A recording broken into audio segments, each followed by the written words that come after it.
तो इनके दोनों इलेक्ट्रॉन सेम एनर्जी में हो सकते हैं या नहीं? हो सकते हैं। लेकिन जब ये सिलिकॉन के एटम क्लोज आते हैं तो इनका एनर्जी में स्प्लिटिंग्स होता है और एक फिर कंटिन्यूअस एनर्जी बैंड्स बनता है। याद आया? अच्छा, एनर्जी बैंड्स के बीच के गैप को क्या कहते हैं?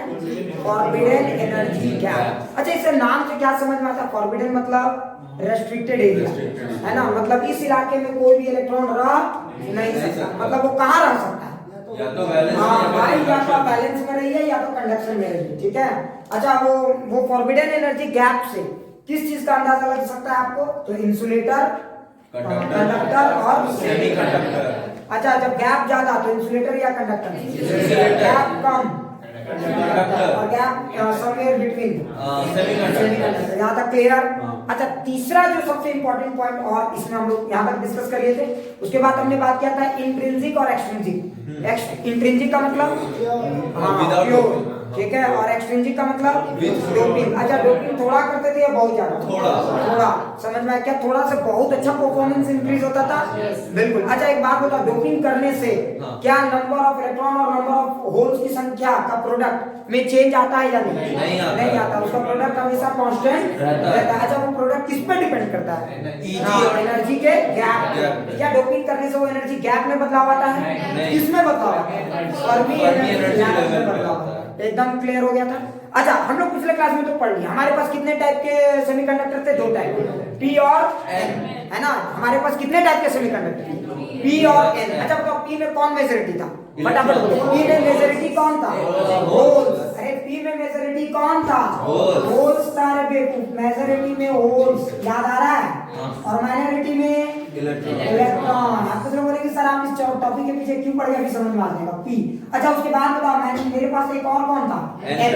इसमें बताओ मेजॉरिटी कौन था? इलेक्ट्रॉन। तो इसमें मेजॉरिटी में कौन था? इलेक्ट्रॉन। बहुत शानदार। और माइनॉरिटी में होल्स। बहुत अच्छे, ये एकदम क्लियर। अच्छा, रियलिटी में होल्स क्या कुछ पॉजिटिव चार्ज होती है या वॉइड है? ये वॉइड है। अच्छा, रियलिटी में होल्स मूव करते हैं या इलेक्ट्रॉन? इलेक्ट्रॉन। क्या इलेक्ट्रॉन फ्री स्टेट में मूव करना और सिस्टम के अंदर मूव करना दोनों एक जैसा ही अलग? इसीलिए मोबिलिटी आता है। बोलो, आप समझ में आया? अच्छा, बताओ ज्यादा मोबिलिटी किसकी है? इलेक्ट्रॉन की या होल्स की? इलेक्ट्रॉन की। इसलिए ज्यादा स्विचिंग अच्छा किसका है? पी का या एन का? कहानी समझ में आ गया? चलो, आज हम लोग बात करेंगे ये डिवाइस सही में नोबेल प्राइज पाने लायक डिवाइस क्यों है। ठीक है, तो आज हम लोग इस कहानी को थोड़ा और मजे से देखेंगे। अच्छा देखो, मेरे पास 2 वेफर है, पी और एन टाइप का। मेरे पास कितने वेफर हैं? 2। मान लो कि ये हमारे पास 2 वेफर हैं, पी और एन। ठीक है, अब मेरे दिमाग में एक बात उठ रहा है कि सर अगर ये पी टाइप है और ये एन टाइप है, तब क्या होगा जब इन दोनों वेफर को हम एक दूसरे के क्लोज कांटेक्ट में ले आएंगे? नहीं समझ में? हम क्या करेंगे, इस वेफर को एकदम चिकना कर देंगे। जैसे याद करो, वो मोबाइल के ऊपर प्लास्टिक जब लगाता है तो कैसे पहले चिकना कर देता है ताकि ज्यादा से ज्यादा कांटेक्ट बने। तो इन दोनों वेफर का हम पहले फैब्रिकेशन करेंगे, एकदम स्मूथ चिकना कर देंगे। उसके बाद वो लोग क्या करेंगे, इन दोनों को चिपकाएंगे। समझ में आ रहा है? अच्छा बताओ, जब 2 वेफर को चिपना करके चिपकाएंगे, उसके बाद देखो यहाँ पे क्या बनेगा? पी और एन बनेगा ना भाई? बनेगा कि नहीं? तुम्हें जान के हैरानी होगी कि जब आप इस पी टाइप और एन टाइप को चिपकाओगे ना, एक अद्भुत इसमें प्रोसेसेस शुरू हो जाते हैं। ठीक है, और यही जब आप पी और एन टाइप को आप चिपकाते हैं तो इसी को हम लोग क्या कहते हैं? डायोड। और यकीन नहीं मानोगे, इसके फंक्शन देख लोगे तो ये आपका दिल जीत लेगा। इतनी सी डिवाइस इतना सारा काम करता है, आप सोच नहीं सकते ये क्या क्या आपके लिए कर सकता है। बोलो, क्या क्लैरिटी आ गई? ठीक है, समझ में आ गया? तो चलो ध्यान से सुन के क्लियर। अब थोड़ा सा कहानी को एकदम अच्छे से समझ ले। तो देखो, अच्छा एक बात बताओ, जैसे ही पी टाइप और एन टाइप को जोड़ोगे, बोलो क्या होगा? सबसे पहले ये समझो, पी टाइप को जोड़ोगे और एन टाइप को जोड़ोगे, बोलो क्या होगा भाई? तो सर क्या होना है? वेफर था, जोड़ दिए। तो तुम जरा ध्यान से देखो, यहाँ पे कुछ गजब चीजें होंगी। अब कुछ लोग बोलेंगे सर कुछ गजब चीजें में क्या होंगे? तो तुम सोचो, पी टाइप में मेजॉरिटी कैरियर कौन था? होल्स। और एन टाइप में मेजॉरिटी कैरियर इलेक्ट्रॉन। अच्छा बताओ, पी टाइप में होल्स की काउंटिंग ज्यादा है कि नहीं? और एन टाइप में होल्स की काउंटिंग। अच्छा बताओ, जब 2 अलग अलग समझ में आ रहा है ना चीजों को जोड़े, तो एक में होल्स ज्यादा है ना और एक में होल्स कम है। बताओ, इन दोनों में कंसंट्रेशन का डिफरेंस है कि नहीं? अरे इन दोनों में कंसंट्रेशन का डिफरेंस है कि नहीं? और तुम जानते हो, जब भी 2 चीजों को जोड़ोगे और अगर कंसंट्रेशन का डिफरेंस होगा तो किसी चीज का फ्लो होता है। याद करो। अच्छा, किस चीज का फ्लो होता है? अरे समझ में आ रहा है? मेजॉरिटी कैरियर्स का फ्लो होगा भाई। नहीं समझ में आया? जैसे याद करो, इंडिया और पाकिस्तान का जब बंटवारा हुआ होगा तो इंडिया में मेजॉरिटी में कौन थे? आप कोई भी थे, ये सब बात नहीं बोलने का, ये क्लास है भाई। धार्मिक बातें करते हो तुम लोग, गलत बात। साइंस का कोई धर्म नहीं है। चलो इसलिए इस एग्जांपल को साइड करते हैं, नहीं हम नॉर्मल एग्जांपल से समझाएंगे, ठीक है? हाँ ठीक है, नहीं ये सब एग्जांपल नहीं चलेगा, अच्छा नहीं लगता है ये सब। और काहे कि इंडिया है ना, नैरो माइंडेड लोग बहुत है, पता चला फिजिक्स की जगह इसको कुछ और कमेंट बॉक्स में देने लगे धनाधन, समझ आ रहा है? तो रहने, चलो आगे बढ़ते हैं, थोड़ा सा आराम से समझते हैं, ठीक है? तो जरा सोचो, जैसे आपने पी टाइप लिया, एन टाइप लिया। अच्छा एक बात बताओ, पी टाइप में किसकी आबादी ज्यादा है? होल। अच्छा बताओ, पी टाइप में होल की आबादी ज्यादा है कि नहीं? और अच्छा यहाँ पे एन टाइप में होल की आबादी ज्यादा है कि कम है? कम है। तो बताओ, जैसे ही आप इन दोनों को चिपकाओगे, होल का फ्लो होगा कि नहीं होगा?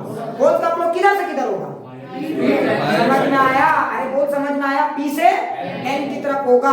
अच्छा एक बात बताओ, जब आपने चिपकाया, प्लीज लिखना मत, जरा ध्यान से सुनना, जब आपने पी और एन को चिपकाया तो बता यहाँ पे होल्स थे कि नहीं थे? अरे ये सब होल्स है हमारे, क्या है हमारे? होल्स है। यहाँ पे क्या है हमारे? बोलो इलेक्ट्रॉन्स है। तो बता यहाँ पे किसकी आबादी ज्यादा है? होल की। तो ये इधर से इधर मूव करेगा कि नहीं करेगा? अच्छा बता यहाँ पे किसकी आबादी ज्यादा है? तो बता इलेक्ट्रॉन का मूवमेंट किधर से किधर होगा? इधर से इधर होगा। अच्छा एक बात बताओ, लॉजिकली अगर जरा देखो तो होल्स को हमने पॉजिटिव चार्ज जैसा मान के चला है ना भाई। अरे होल्स को हमने क्या मान के चला है? Positive charge. तो देखो पॉजिटिव चार्ज इधर जा रहा है, अरे बहुत समझ में आ रहा है? अरे आया कि नहीं? अच्छा बता यहाँ पे नेगेटिव चार्ज इधर जा रहा है कि नहीं जा रहा है? अरे बोल, समझ में आया? तो जैसे ही दो वेपर को आप सामने लाओगे, समझ में आ रहा है, मेजॉरिटी कैरियर्स का मूवमेंट होगा। बोल, समझ में आया? अच्छा यहाँ से होल इधर से इधर क्यों गया? समझ में आया? Because of concentration difference. अच्छा बता यहाँ पे इलेक्ट्रॉन इधर से इधर क्यों गया? ये समझ में आया? Because of concentration difference. अच्छा बताओ, होल इधर से इधर जाएगा तो करंट इधर ही होगा ना? अरे इधर होगा कि नहीं होगा? अच्छा बता इलेक्ट्रॉन इधर से इधर जाएगा, करंट किधर होगा? इधर ही होगा। अच्छा एक बात बताओ, जैसे ही आपने दो वेपर को जोड़ा, बोलो किस चीज का फ्लो हुआ? Majority carrier. अरे सबसे पहले कौन भागी इस गेम में? Majority carrier. समझ में आया? एकदम अच्छे से। अच्छा बताओ, जब मेजॉरिटी कैरियर का फ्लो हुआ, अच्छा बताओ इसके लिए हमने किसी वोल्टेज का सब ये लिया था या ऑटोमेटिकली हुआ है? ऑटोमेटिकली हुआ है, बिकॉज ऑफ कंसंट्रेशन डिफरेंस। तो बताओ यहाँ पे करंट होगा कि नहीं होगा? तो जैसे ही दो वेपर को सामने लाओगे, वहां पे करंट का फ्लो होगा। समझ में आया? और इस तरह के करंट को क्या कहेंगे? Diffusion current. इस तरह के करंट को क्या कहेंगे? Diffusion current. तो एक चीज याद रखना, जैसे ही पी और एन को सामने लाते हो, समझ में आ रहा है, सबसे पहले मेजॉरिटी कैरियर की फ्लो स्टार्ट हो जाती है, और उसके कारण कौन सा करंट आ जाता है इसमें? Diffusion current. समझ में आया? तो डिफ्यूजन करंट किसके कारण होता है? माइनॉरिटी या मेजॉरिटी? मेजॉरिटी। माइनॉरिटी या मेजॉरिटी? मेजॉरिटी के कारण होता है। ये पॉइंट नोट करने वाली बात है। डिफ्यूजन करंट किसके कारण होता है? मेजॉरिटी के कारण। अच्छा एक बात बताओ, यहाँ पे डिफ्यूजन होगा कि नहीं होगा? लेकिन बताओ सबसे पहले डिफ्यूज कौन करेगा? क्या इधर वाले करेंगे या जस्ट इस जंक्शन, ये बाउंड्री के इधर वाले लोग?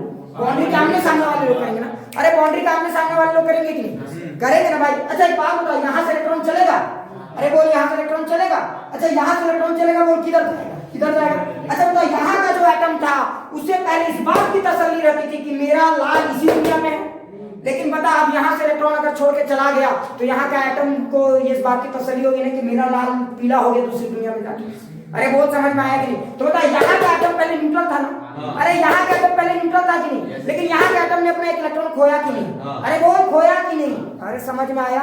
तो जैसे ही यहाँ का एटम अपना एक इलेक्ट्रॉन खोएगा, बोलो ये कौन सा चार्ज बन जाएगा? Positive charge. कौन सा चार्ज बन जाएगा? अच्छा ये पॉजिटिव चार्ज क्या होल्स है? नाम बोलना ना। देखो इनके ऊपर मैंने ये लगा दिया सर्कल, इससे ये मैं साबित करने की कोशिश कर रहा हूँ कि ये बाउंडेड चार्जेस है। अब बाउंडेड चार्जेस कौन है? न्यूक्लियस है ना? तो ये पॉजिटिव चार्ज कौन सा चीज है? समझ में आ रहा है? एटम का न्यूक्लियस है, जिसपे पॉजिटिव चार्ज मैं दिखा रहा हूँ, मतलब उसने अपने लाल को खोया है। अरे बहुत समझ में आया? अब समझ में आया? याद रखना, ये चलने वाले नहीं है भाई, ये चलने वाले नहीं है। तो फिर ये पॉजिटिव काहे दिख रहे हैं? क्योंकि इन्होंने अपने लाल को खोया है।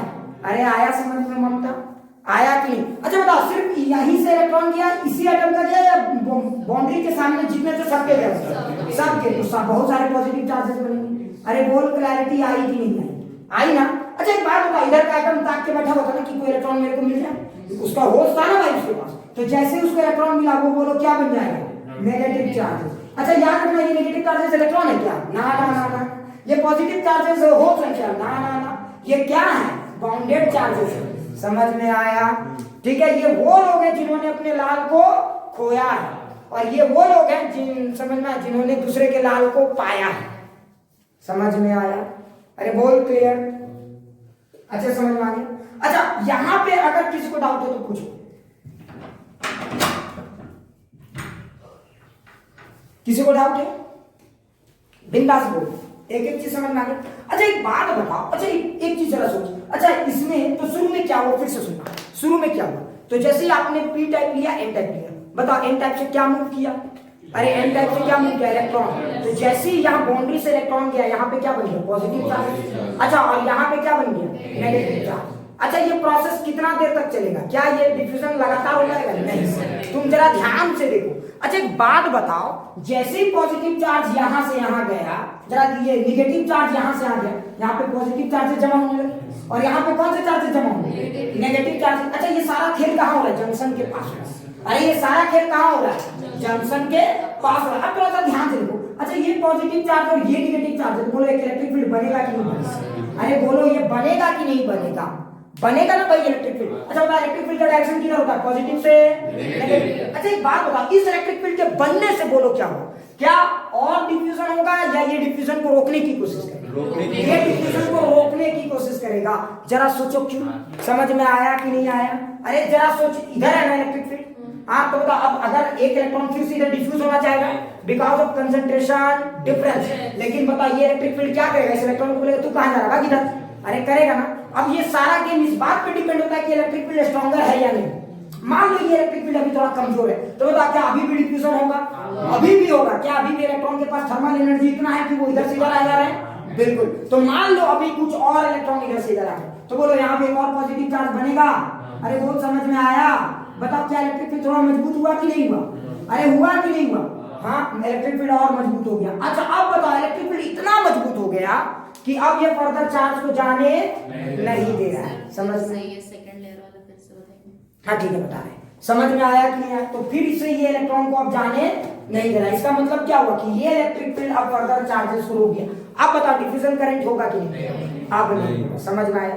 तो फिर से सुने स्टेप क्या हुआ, ध्यान से सुनो। जैसे ही आपने दो वेफर को सामने लाया, पी टाइप और एन टाइप को, बोलो होल्स इधर चले और इलेक्ट्रॉन इधर चले, तो इलेक्ट्रॉन से समझो आसान रहेगा।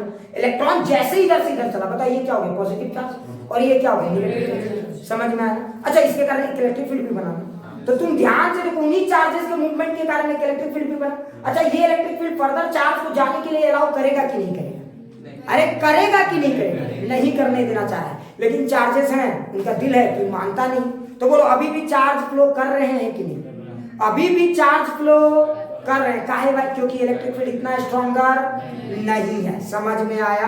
तो बताओ अभी कुछ चार्ज और चला गया, तो जैसे ही कुछ चार्ज और जाएगा, कुछ निगेटिव चार्ज और मूव करेगा, कुछ ने और लाल को खोया, तो जो लोग अपने लाल को खोए वो रो रो के पॉजिटिव हो गए। समझने की कोशिश करो। और उनके लाल को कोई और पा लिया, वो क्या हो गए? निगेटिव हो गए। तो इस तरह से फर्दर और इलेक्ट्रिक फील्ड मजबूत हुआ कि नहीं? अच्छा ये इलेक्ट्रिक फील्ड कब तक बनता रहेगा? कब तक ये इलेक्ट्रिक फील्ड बिल्टअप होता रहेगा? जब तक कि समझ में आ रहा है ना कि चार्ज का मूवमेंट पूरी तरह से रुक ना जाए। तो जैसे अच्छा तुम ही सोचो, अगर ये इलेक्ट्रिक फील्ड नहीं बनता तो क्या होता? तब तक पता चलता कि ये पूरा दोनों बराबर हो जाता। हाँ कंसर्न ये तब तक फ्लो होता रहता है जब तक कि दोनों इक्विलिब्रियम में ना आए। हाँ समझ में आ रहा है कि नहीं आ रहा है? समझ में आ रहा है? क्या यहाँ पे बहुत देर तक डिफ्यूजन करंट होता रहता है? नहीं। जैसे ही दोनों वेपर को सामने लाते हो, चार्ज का फ्लो तो होता है, डिफ्यूजन करंट सबसे पहले बिल्डअप होता है, और वो डिफ्यूजन करंट अपने पैर पे खुद कुल्हाड़ी मार रहा है। समझ लो, उसी करंट के कारण एक इलेक्ट्रिक फील्ड आ रहा है, और उस करंट को वो क्या कर रहा है? अपोज कर रहा है। समझ में आया कि नहीं आया? और एक ऐसा टाइम आता है जब वहां पे क्या हो जाता है? फर्दर और चार्ज का फ्लो बंद हो जाता है। समझ में आया? लेकिन एक बात होता है, यहाँ पे जो इलेक्ट्रिक फील्ड बना, ये इलेक्ट्रिक फील्ड है। जरा सोचो, ये इलेक्ट्रिक फील्ड है, क्या ये पॉजिटिव चार्ज को मूव करेंगे? नहीं, ये तो बाउंड चार्जेस है भाई। ये इलेक्ट्रिक फील्ड जो बने, ये किसी भी फ्री चार्जेस को छोड़ेंगे क्या? यहाँ पे कोई भी चार्ज होगा वो उसको मूव रहने नहीं देंगे। अब बोलो इन इलेक्ट्रिक फील्ड ने क्या करना शुरू करेंगे? बोलो अब ये क्या करेंगे? इन्होंने दो काम किया, जरा ध्यान से देख। एक तो पहले इलेक्ट्रिक फील्ड बन गए, इधर से इलेक्ट्रॉन जाना चाहते, बोला तू क्यों जा रहा है, इधर से वापस धकेल दिए। और इतना तो इन्होंने किया ही, और साथ में इन्होंने क्या किया? इस इलाके में जो भी माइनॉरिटी चार्जेस फंसे थे उनको भी तो धो धा के सबको इधर किया। अरे यहाँ कोई नहीं रहेगा, यहाँ कोई फ्री आदमी नहीं रहेगा, सब अपना अपना घर को जाओ।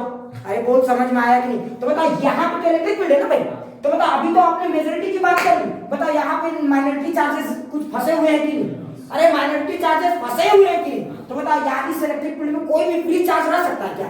हाँ, क्योंकि इलेक्ट्रिक फील्ड का मतलब क्या? फ्री चार्ज वहां रह ही नहीं सकता। तो इसका मतलब क्या? ये नेगेटिव चार्ज भाग जाएगा नहीं, ये तो भाई बाउंडेड है, फ्री चार्जेस यहाँ पे रह नहीं सकते। अब बताओ यहाँ पे फ्री चार्ज में बताओ, अगर ये एन टाइप था तो यहाँ पे बेचारा एक पॉजिटिव चार्ज फंसा हुआ था, सोचो ये माइनॉरिटी है, और यहाँ पे ये पी टाइप है तो यहाँ पे समझ में आ रहा है ना, नेगेटिव चार्ज फंसा हुआ है। बात समझो, पॉजिटिव कहने का मतलब मैं होल्स की बात कर रहा हूँ, ठीक है। अच्छा बताओ ये होल्स यहाँ रह पाएगा क्या, यहाँ रह पाएगा क्या? ये इलेक्ट्रिक फील्ड क्या करेगा, धक्का देके होल्स को इधर धकेल देगा और इलेक्ट्रॉन को इधर की तरफ धकेलेगा। तो देखो क्या हुआ, अब बताओ इसी इलेक्ट्रिक फील्ड ने क्या किया, बताओ इसी इलेक्ट्रिक फील्ड ने यहाँ से क्या किया, यहाँ से देखो, यहाँ से होल्स को इधर की तरफ धक्का दिया, अरे दिया ना भाई, और इलेक्ट्रॉन को यहाँ पे, ये यहाँ पे क्या था तुम्हारा, सॉरी यहाँ पे होल्स था ना, यहाँ पे होता तो इधर की तरफ धक्का दिया, अरे दिया कि नहीं दिया, और यहाँ पे क्या था तुम्हारा, पी में निगेटिव था, ये पॉजिटिव, ये नहीं देता हूँ, ऐसा वाला देता हूँ, तो इधर देखो इसमें मूव कराया। अच्छा बताइए यहाँ पे माइनॉरिटी चार्जेस मूव किए कि नहीं? अच्छा माइनॉरिटी चार्जेस किसके प्रभाव में मूव किए? इलेक्ट्रिक फील्ड के प्रभाव में मूव किए, जरा ध्यान देना। और इलेक्ट्रिक फील्ड के इन्फ्लुएंस में अगर कोई करंट बिल्डअप होता है उसको क्या कहते हैं हम लोग? Drift current. समझ में आया? मतलब यहाँ एट द सेम टाइम दो करंट डेवलप हो रहे हैं, एक डिफ्यूजन करंट और एक ड्रिफ्ट करंट। अच्छा तुमने एक चीज ध्यान दिया, डिफ्यूजन करंट किसके कारण डेवलप हो रहा है? मेजॉरिटी के कारण, समझ में आया? और वही डिफ्यूजन करंट क्या डेवलप कर रहा है? Electric field. और वही इलेक्ट्रिक फील्ड क्या कर रहा है? हाँ, फिर से माइनॉरिटी चार्जेस को इधर उधर झाड़ू लगा के मूव करा रहा है। समझ में आ रहा है कि नहीं आ रहा है? बोल क्लियर। और यहाँ पे एक ड्रिफ्ट करंट निकला। अच्छा बताओ इस इलाके को जरा ध्यान से देखो, ये इलाका तुमसे कुछ कहता है, ये इलाके को जरा ध्यान से देखो, बताओ इस इलाके में इलेक्ट्रिक फील्ड है कि नहीं है ना? अच्छा इस इलाके में अगर इलेक्ट्रिक फील्ड है तो इस इलाके में पोटेंशियल डेवलप हुआ कि नहीं? अरे हुआ ना भाई, इस इलाके में पोटेंशियल डेवलप हुआ। क्या ये पोटेंशियल यहाँ के चार्जेस को आसानी से मूव करने दे रहा है? नहीं ना, ये पोटेंशियल उनके लिए बैरियर की तरह काम कर रहा है कि नहीं? इसीलिए यहाँ जो पोटेंशियल डेवलप होता है उसको बोलते हैं पोटेंशियल बैरियर। समझ में आया? नहीं समझ में आया? क्यों उसको कहते हैं पोटेंशियल बैरियर? समझ में आ रहा है? क्योंकि वो यहाँ से डिफ्यूजन को मूव करने नहीं दे रहे हैं। समझ में आ रहा है? यहाँ के बहुत सारे इलेक्ट्रॉन चिल्ला रहे हैं मुझे जाने दो, मुझे जाने दो, इलेक्ट्रिक फील्ड बोल रहा औकात है तो जाके दिखाओ, तुम्हारे पास अगर मुझसे ज्यादा एनर्जी है तो पार हो जाओ। और सब देख रहे हैं भाई ये अच्छा खासा तगड़ा है, इसको क्रॉस नहीं कर सकते। समझ में? That's why this is said to be potential barrier. अच्छा अब एक और बात बताओ, एक और चीज बताओ, थोड़ा सा फील करना, यहां तक समझ में आ गया तो बोलो एकदम प्रोसेस क्लियर हो गया? तो बताओ जैसे ही दो वेफर को सामने लाते हैं सबसे पहले क्या होता है? डिफ्यूजन करंट बिल्डअप होता है। अच्छा डिफ्यूजन करंट का मतलब मेजॉरिटी कैरियर मूव करते हैं। अच्छा उस डिफ्यूजन करंट के कारण क्या बिल्डअप होता है? Electric field. वो इलेक्ट्रिक फील्ड कब तक बिल्ड होता रहेगा? जब तक डिफ्यूजन करंट जीरो ना हो। अच्छा जैसे ही वो इलेक्ट्रिक फील्ड बिल्डअप हो गया, बताओ वो इलेक्ट्रिक फील्ड अब क्या करेगा? हाँ वो इलेक्ट्रिक फील्ड अब क्या करेगा? जितने भी माइनॉरिटी चार्जेस उस इलाके में फंसे हुए सबको इधर उधर झाड़ू मार के कर देगा। अच्छा उस इलाके को जरा ध्यान से देखो, जहां पे जंक्शन के आसपास एक इलेक्ट्रिक फील्ड बना कि नहीं बना? हाँ। अच्छा उस जंक्शन के आसपास अब कोई फ्री चार्ज रह सकता है क्या? इसीलिए उसको कहा जाता है नो मैन्स लैंड रीजन। समझ में आया? उसको कहा जाता है डिप्लीशन रीजन। डिप्लीशन का मतलब हाँ डिप्लीटेड नहीं समझते हो, खत्म हो गया है या खाली रीजन। समझ में? इसीलिए इस रीजन को क्या कहा जाता है? Depletion reason. क्यों कहते हैं? क्योंकि यहाँ पे कोई फ्री चार्ज एग्जिस्ट नहीं कर सकता। सो दिस रीजन और इस विड्थ को हम लोग कहते हैं डिप्लीशन विड्थ। बोलो पूरी कहानी समझ में आ गई? डिप्लीशन विड्थ एकदम अच्छे से समझ में आ गया? ये बड़ा खास क्लियर। और इसको हम लोग क्या कहते हैं? No man's land region. एकदम क्लियर। इसको हम लोग क्या कहते हैं? No man's land region. समझ में आ गया? इसको कुछ लोग जंक्शन रीजन भी कहते हैं, कुछ लोग मेटालर्जिकल बेस जंक्शन रीजन भी कहते हैं। ये नाम पे है, मत जाओ तुम लोग डिप्लीशन रीजन जानते हैं। हाँ ठीक है ठीक है ठीक है ठीक है समझ गए। जो मेन है तुम वो पढ़ो ना, depletion region. Depletion region main नाम है, depletion region, no man's land region, potential barrier. समझ में आया?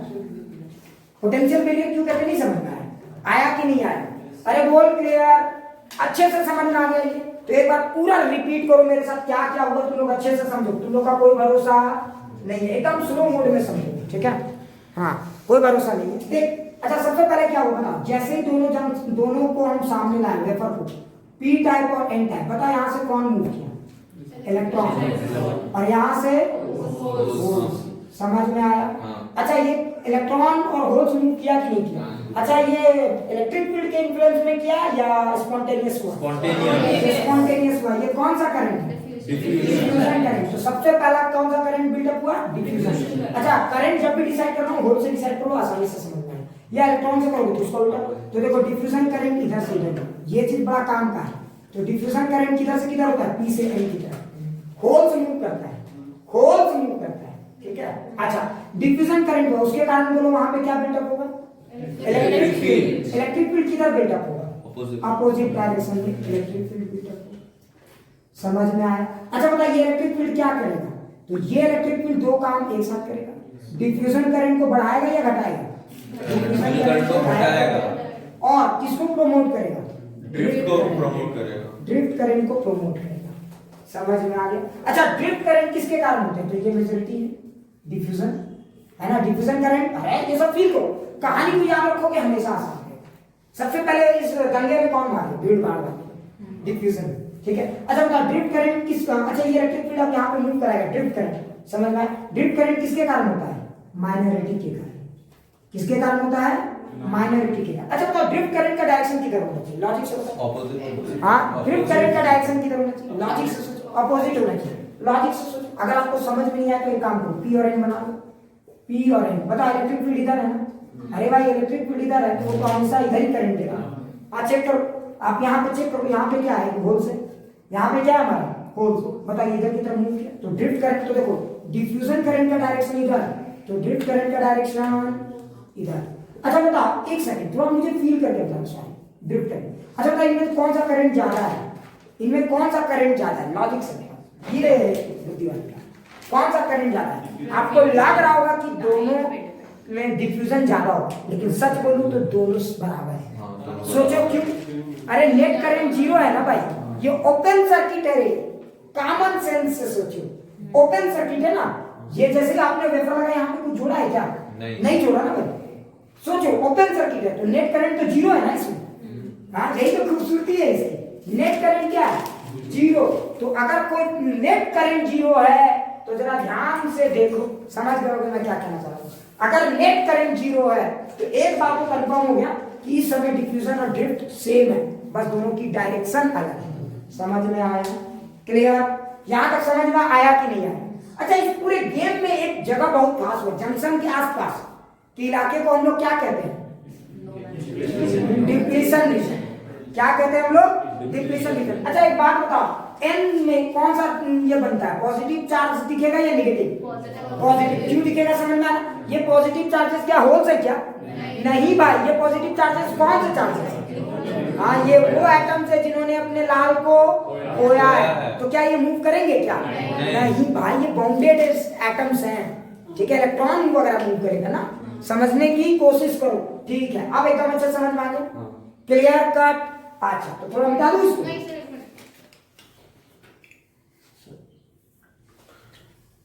इसमें तो रियल मजा अब आएगा, ठीक है। क्लियर? थोड़ा सा ध्यान से देख। तो मैंने क्या बोला? हमने वेफर लिया। मैं इतना बार कहानी समझा रहा हूं कि आप भूल नहीं पाएंगे, तुमको ना भूल पाएंगे हालत हो जाएगी। तो ध्यान से सुन, मैंने वेफर लिया, पी से होल्स इधर गए और इलेक्ट्रॉन इधर गए, तो एन तरफ क्या बना? पॉजिटिव। पॉजिटिव यानी ये पॉजिटिव कौन है? न्यूक्लियस। समझ में आया? क्या ये पॉजिटिव मूव करने वाले हैं? नहीं। क्लियर? लेकिन हाँ, ये पॉजिटिव और इधर नेगेटिव, इसके कारण क्या डेवलप हुआ? Electric field. समझ में आया? अब इलेक्ट्रिक फील्ड डेवलप हो गया तो क्या उस इलाके में कोई भी फ्री चार्ज रहेगा? नहीं। इलेक्ट्रिक फील्ड उसे रहने नहीं देगा। बोलो क्लियर? चलिए अब हम अगर इस पिक्चर को देखें तो कैसा बनेगा, थोड़ा मजे लेते। प्लीज लिखना मत, सिर्फ सुनो, सिर्फ सुनो। मान लो कि ये हमारा पी टाइप, देखो ध्यान से सुनो, ये हमारा पी टाइप और ये एन टाइप। ध्यान से देखो, मजा आ जाएगा। अच्छा बताओ, यहाँ पे और यहाँ पे देखो, बता यहाँ पे क्या बना है? पॉजिटिव। देखो मैंने इस तरह का घेरा मारा है, समझ गए होगे मेरा कहने का मतलब। समझ में? ये हमारा क्या है? पॉजिटिव और ये हमारे नेगेटिव। अच्छा बताइए, इसमें कौन खुश है? पॉजिटिव वाले लोग या नेगेटिव वाले? नेगेटिव वाले। समझ में आया? क्लियर? अच्छे से समझ में आ गया? ठीक है। अब जरा सोचो, अगर तुम इस इलाके को देखोगे, यही इलाका इस पूरे गेम का सबसे बड़ा टर्निंग पॉइंट है, इसलिए इस इलाके में फोकस करना बनता है। तो चलो इस इलाके को थोड़ा जूम करके देखते हैं कि हो क्या है। तुम भी देखते हो इंडिया का सारा कंसंट्रेशन, अगर मान लो पाकिस्तान और इंडिया तो बाउंड्री पे लगाते हैं सब लोग, तो बाउंड्री पता नहीं क्यों हर जगह पे फेमस है, चाहे वो फिजिक्स हो या देश की बात है। हाँ, अब पता नहीं, मुझे आज तक नहीं समझ में आ रहा बाउंड्री पे ही सब कुछ है। और ऐसी बात है बाउंड्री पे ही है। ठीक है, अब आगे बढ़ते हैं, थोड़ा सा ध्यान से सुनो।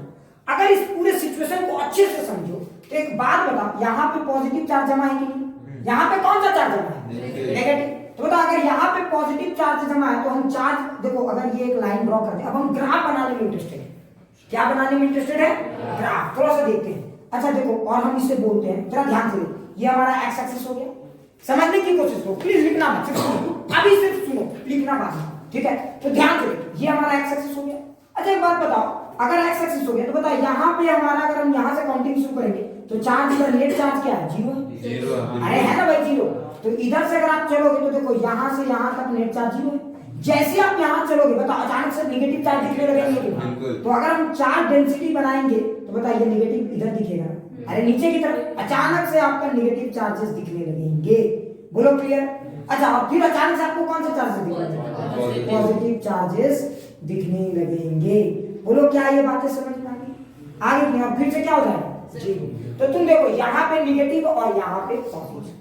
अब मेरे को एक बात तो समझ में आ रहा है, क्योंकि पॉजिटिव चार्ज इधर है और नेगेटिव चार्ज इधर है, और जितना पॉजिटिव चार्ज इधर होगा उतना ही नेगेटिव चार्ज इधर होगा, क्योंकि जितनों ने अपने लाल को खोया है उतना ही चांस है ना दूसरों ने उसने ही लाल को पाया हो। हाँ, मैं 20 रुपया कहूंगा तो कोई 30 रुपया पाने लगेगा क्या? मतलब समझ जाओ, फोर्जरी कर रहा है। अगर मान लो किसी का पैसा गुम हो गया, मान लो, और मेरे को पैसा मिला 100 रुपया, तो मैं पूछूंगा ना भाई सबसे कि किसका पैसा गुम हुआ है। हाँ, तो सबको हाथ उठा देगा सर मेरा, तो मैं बोलूंगा कितना हुआ है ये बता, किसका गुम हुआ है, तो सबको पैसा चाहिए। लेकिन अब मैं क्या पूछूंगा? कितना, तो ये चेक करूंगा। तो देखो, जितनों ने अपने लाल को खोया उतने पाया कि इधर की टोटल चार्ज और इधर की टोटल चार्ज सेम है कि नहीं, है ना? तो अगर इस पूरे क्रिस्टल को ओवरऑल देखोगे तो न्यूट्रल है कि नहीं? पूरे क्रिस्टल को ओवरऑल देखोगे न्यूट्रल है कि नहीं? बहुत अच्छा। एक बात बताओ, क्या इलेक्ट्रिक फील्ड यहीं से यहीं के बीच में होगा या पूरे इलाके में होगा?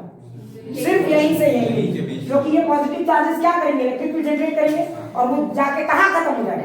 नेगेटिव। अच्छा, तो बता इलेक्ट्रिक फील्ड का डायरेक्शन किधर होगा? इधर की तरफ। समझ में आया? समझ में आया कि नहीं आया? अच्छा एक बात बता, अब अगर हम इंटरेस्टेड है कि इलेक्ट्रिक फील्ड का ग्राफ भी थोड़ा देख ले कैसा लगता है ना, ये प्यारा सा ग्राफ कैसा लगता है। तो इलेक्ट्रिक फील्ड वर्सेस एक्स का समझ में आया? इतना तो मुझे पता है, देख इतना तो मुझे पता है कि जीरो, इसमें कोई शक वाली बात नहीं। लेकिन अब दिमाग में एक सवाल आ रहा है कि यहाँ पे इलेक्ट्रिक फील्ड का ग्राफ कैसा होगा। तो देखो आपको मैं बता रहा हूँ, एनसीईआरटी या ज्यादातर लोग इस लेवल में इलेक्ट्रिक फील्ड का ग्राफ कैसे बनाते हैं, तो नीचे की तरफ एक स्ट्रेट लाइन बना देते हैं, इलेक्ट्रिक फील्ड यूनिफॉर्म बना देते हैं। लेकिन सच ये है कि इलेक्ट्रिक फील्ड यूनिफॉर्म नहीं होता। लॉजिक से सोचो, अगर तुम गॉस लॉ लगाओगे यहाँ पे तो तुम्हें समझ में ये बात आएगा। जरा लॉजिक से सोचो, गॉस लॉ लगाने के इलेक्ट्रिक फील्ड का डायग्राम कैसा बनेगा देखते हैं। अच्छा चलो तो गॉस लॉ लगाना शुरू करते हैं। ठीक है, अगर हम गॉस लॉ लगाना शुरू करते हैं, यहाँ हम लोग एक पहला क्यूब का एक फेस यहाँ रखते हैं और क्यूब का दूसरा फेस हम एडजस्ट करते हैं एक्स के साथ। तो एक बात बताओ, जितना ज्यादा चार्ज इंक्लोज होगा इलेक्ट्रिक फील्ड उतना ज्यादा बढ़ेगा। क्यों भाई? एरिया तो वही है ना। अरे इलेक्ट्रिक फील्ड तो सिर्फ इसी लाइन में है ना। हाँ समझ गए? तो देखो बताओ, यहाँ पे कोई चार्ज इंक्लोज हुआ, यहाँ तो इलेक्ट्रिक फील्ड क्या होगा? जीरो। यहाँ नहीं, यहाँ नहीं, यहाँ नहीं। अच्छा जैसे यहाँ है कुछ इलेक्ट्रिक फील्ड चार्ज इंक्लोज हुआ तो क्या इसके कॉरस्पॉन्डिंग इलेक्ट्रिक फील्ड होगा कि नहीं? होगा। किधर की तरफ? इनवर्ड, है ना? हाँ समझने की कोशिश करो।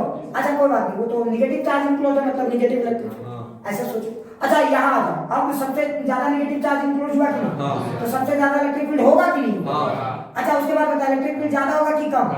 कम होगा। सोचो क्यों? नेट चार्ज कम हुआ ना भाई। उसके बाद बताओ फिर क्या हो जाएगा? जीरो। अब समझ में आया कि नहीं आया? तो देखो रियलिटी में ये होता है कि इलेक्ट्रिक फील्ड यहाँ से यहाँ बढ़ता है, फिर उसके बाद क्या होता है? फिर ये रियल में इलेक्ट्रिक फील्ड का था। सच बोलूं तो ये इलेक्ट्रिक फील्ड का रियल था। ठीक है, आपको वैल्यूज नहीं पढ़ने आपको तो, लेकिन हाँ एक चीज हमेशा याद रखना, आपके किताबों में क्या करता है, इसका एवरेज निकाल के दे देता है। नहीं समझ में आया? किताबों में ये ई मैक्स भी नहीं निकालता है, वो जीरो और ई मैक्स के बीच का एवरेज निकाल के दे देता है। समझ में आया? तो अगर आप एनसीईआरटी के बुक के हिसाब से चलोगे तो वो वाला ऐसा होना चाहिए। वो एक बार आप बुक को वेरीफाई कर लेना। ठीक है, बोल अब अच्छे से समझ में आ गया? अरे बोल एक एक चीज समझ में आया कि नहीं आया? किसी को भी डाउट है इलेक्ट्रिक फील्ड के ग्राफ को लेकर? समझ में आया? ध्यान से। तो इस तरह से इलेक्ट्रिक फील्ड वैरी करता है। एकदम अच्छे से समझ में आ गया? तो देखो गॉस लॉ पढ़े होने का फायदा देखो। अभी इतना ही। अच्छा एक बात बताओ, इलेक्ट्रिक फील्ड यहां से यहां है कि नहीं है? बोलो। इलेक्ट्रिक फील्ड अगर यहां से यहां है तो बताओ, अगर आप पोटेंशियल का ग्राफ बनाने में इंटरेस्टेड हो तो क्या बना सकते हो कि नहीं? तो अगर आप पोटेंशियल का ग्राफ बनाना चाहते हो तो देखो इसका आप पोटेंशियल का भी ग्राफ बना सकते हो। ये V वर्सेस X का है ना। अच्छा एक बात बताओ, पोटेंशियल का एग्जैक्ट वैल्यू होता नहीं है, कहीं रेफरेंस लेके चलते याद करो, है ना। तो कोई एक रेफरेंस लेके चलो। अगर हम बोलते, एक बात बताओ, अगर हम बोलते यहाँ पे 0 वोल्ट है पोटेंशियल, समझाने के लिए मैं देना कहां पर आते रंग में करते ताकि उधर अच्छा लगे। तो देख, अगर ये मेरा जंक्शन है यहां से यहां, मैं बोलता हूं यहाँ 0 वोल्ट है, तो बता यहाँ कितना वोल्ट होगा पोटेंशियल? 0 ही होगा रे भाई, कोई इलेक्ट्रिक फील्ड है ही नहीं। इलेक्ट्रिक फील्ड 0 माने पोटेंशियल कांस्टेंट, तो यहाँ भी पोटेंशियल 0। अच्छा बता, यहाँ पे पोटेंशियल 0, यहाँ पे पोटेंशियल 0। अब बोलो उसके बाद पोटेंशियल क्या होगा? इंक्रीज करेगा, क्योंकि इलेक्ट्रिक फील्ड के अपोजिट में बढ़ता है भाई। तो बता पोटेंशियल बढ़ता जाएगा या नहीं बढ़ता जाएगा? अरे बढ़ता जाएगा या नहीं जाएगा?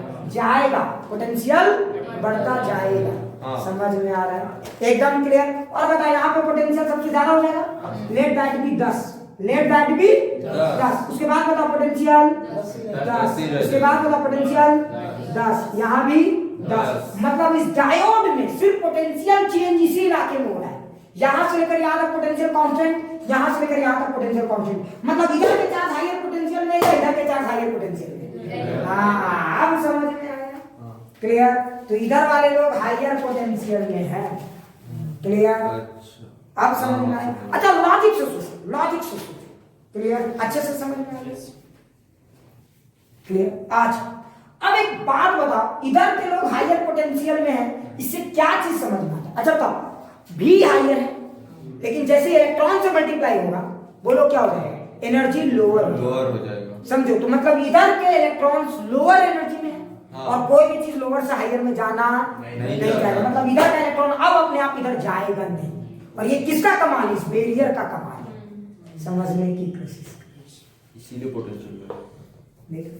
अगर सोचो, अगर ये बैरियर नहीं होता तब तो कोई पोटेंशियल का माजरा ही नहीं होता, तब फिर थर्मल एनर्जी सिर्फ कंट्रीब्यूट करता इस पूरे गेम को।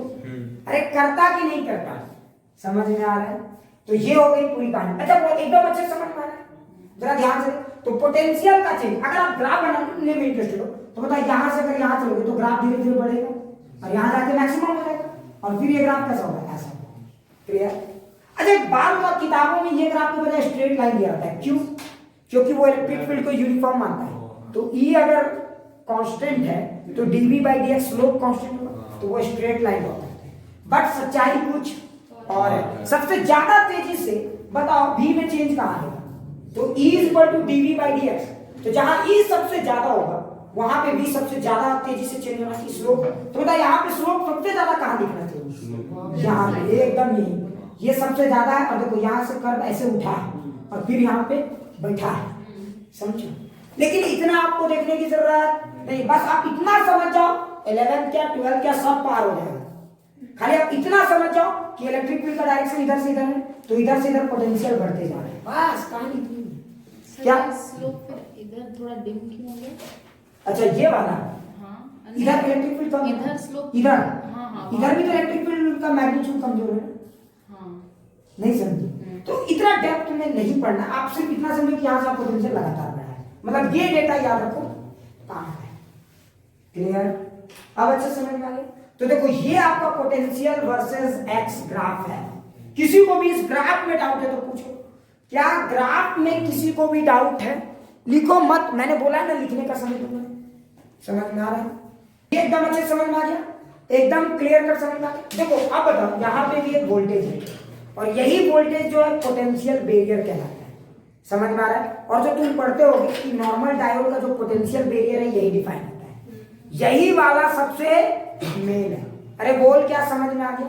अच्छा आप जरा सोचो, अगर मैं चाहूं कि इसका फॉर्मूला लिख दूं क्या, तो मैं लिख देता हूं, आपके किसी काम का नहीं। मैं पहले बता दूं, कभी नहीं आएगा, कभी नहीं आएगा। किस्मत में 1000 बार डैश डैश हो जाएगा तब भी नहीं आएगा।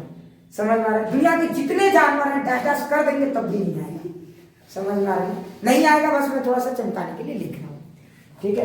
तो देख ये जो है डेंसिटी है, तो डेंसिटी को आप ये जो डेंसिटी इसको बोलते हैं END, समझ में आ गया होगा? हाँ। END चार्ज डेंसिटी, और ये क्या है -ENA, ठीक है। अच्छा एक और चीज देखो, यहाँ तक अरे सबसे मेन चीज तो मैंने समझाया ही नहीं, यहाँ तक क्लियर हो गया ना? पहले अच्छे से समझ में आ गया। अच्छा एक और बात बताओ, तुम लोग जरा ध्यान दे, इस इलाके को क्या कहते हैं? Depletion width. क्या कहते हैं? Depletion width. अच्छा डिप्लीशन विड्थ दो इलाके से मिलके बना है। अरे डिप्लीशन विड्थ दो इलाके से मिलके बना है, तो इसको कहते हैं XP, समझ में आया? और इसको क्या कह सकते हो? XN। तो बताओ डिप्लीशन विड्थ का फॉर्मूला क्या होता है? XN plus XP। अच्छा आप मुझे सोच के बताओ, क्या ये दोनों विड्थ सेम होगा या अलग अलग होगा? सोच के बताओ। अलग अलग, ठीक है, ये बताओ। अलग अलग मोबिलिटी ज्यादा होता है। हाँ ध्यान से सुन, पूरी कहानी को सुन। पहली बात ये सोच कि ये विड्थ और ये विड्थ, इस विड्थ को बड़े प्यार से XP लिखो, इस विड्थ को उतने ही प्यार से XN लिखो। क्या दोनों विड्थ सेम होगा? नहीं, ये चीज हमेशा सोचो। क्यों नहीं सेम होगा? अगर होगा तो कब? अरे मूर्खो, ये तब होगा सेम जब दोनों तरफ का कंसंट्रेशन सेम हो। सोचो क्यों? एक सेकंड लिखना मत, कोई मत लिखना। मैंने क्या बोला था? जितने नंबर ऑफ पॉजिटिव चार्ज बनेंगे उतने ही नंबर ऑफ नेगेटिव चार्ज बनेंगे कि नहीं बनेंगे? बनेंगे ना भाई। मान लो अगर दो देशों में युद्ध होता है और हमने बोला कि हमारा हर इस देश का एक सैनिक वहां जाके उस सैनिक को मारेगा, तो बता अगर इधर सैनिकों की भीड़ कम है तो यहाँ इतने ही हिस्से में बहुत सारे सैनिक हैं, और जब निकलेंगे और उधर सैनिकों की भीड़ कम है तो बोलो वहां पे अच्छा बता दोनों तरफ जो शहीद हुए उनकी आबादी सेम है कि अलग है? सेम है, लेकिन यहाँ चूंकि कम में ही बहुत सारे सैनिक थे, और जब वो उधर गए उधर डेंसिटी क्या था? कम था। मान लो अगर उधर डेंसिटी कम होगा तो ज्यादा दूर तक मार करना होगा ना? लगता है अभी भी नहीं समझ में आया, नहीं समझ में आया। मान लो मैं समझाता हूँ, टेंशन मत लो। मान लो इस ग्रुप में 4 लोग बैठे, ठीक है, तो बताओ यहाँ पे पर बेंच के हिसाब से यहाँ डेंसिटी ज्यादा है ना, और इस ग्रुप में मान लो 2 लोग बैठे पर बेंच, तो बताओ अगर ये 4 उठ के यहाँ से जाएंगे मार करने के लिए, सबको एक झापड़ मारना है, इमेजिन करो, तो बताओ यहाँ एक बेंच के लोग वहां कितने बेंच तक हमला करेंगे? 2 बेंच तक। सोचो क्यों भाई?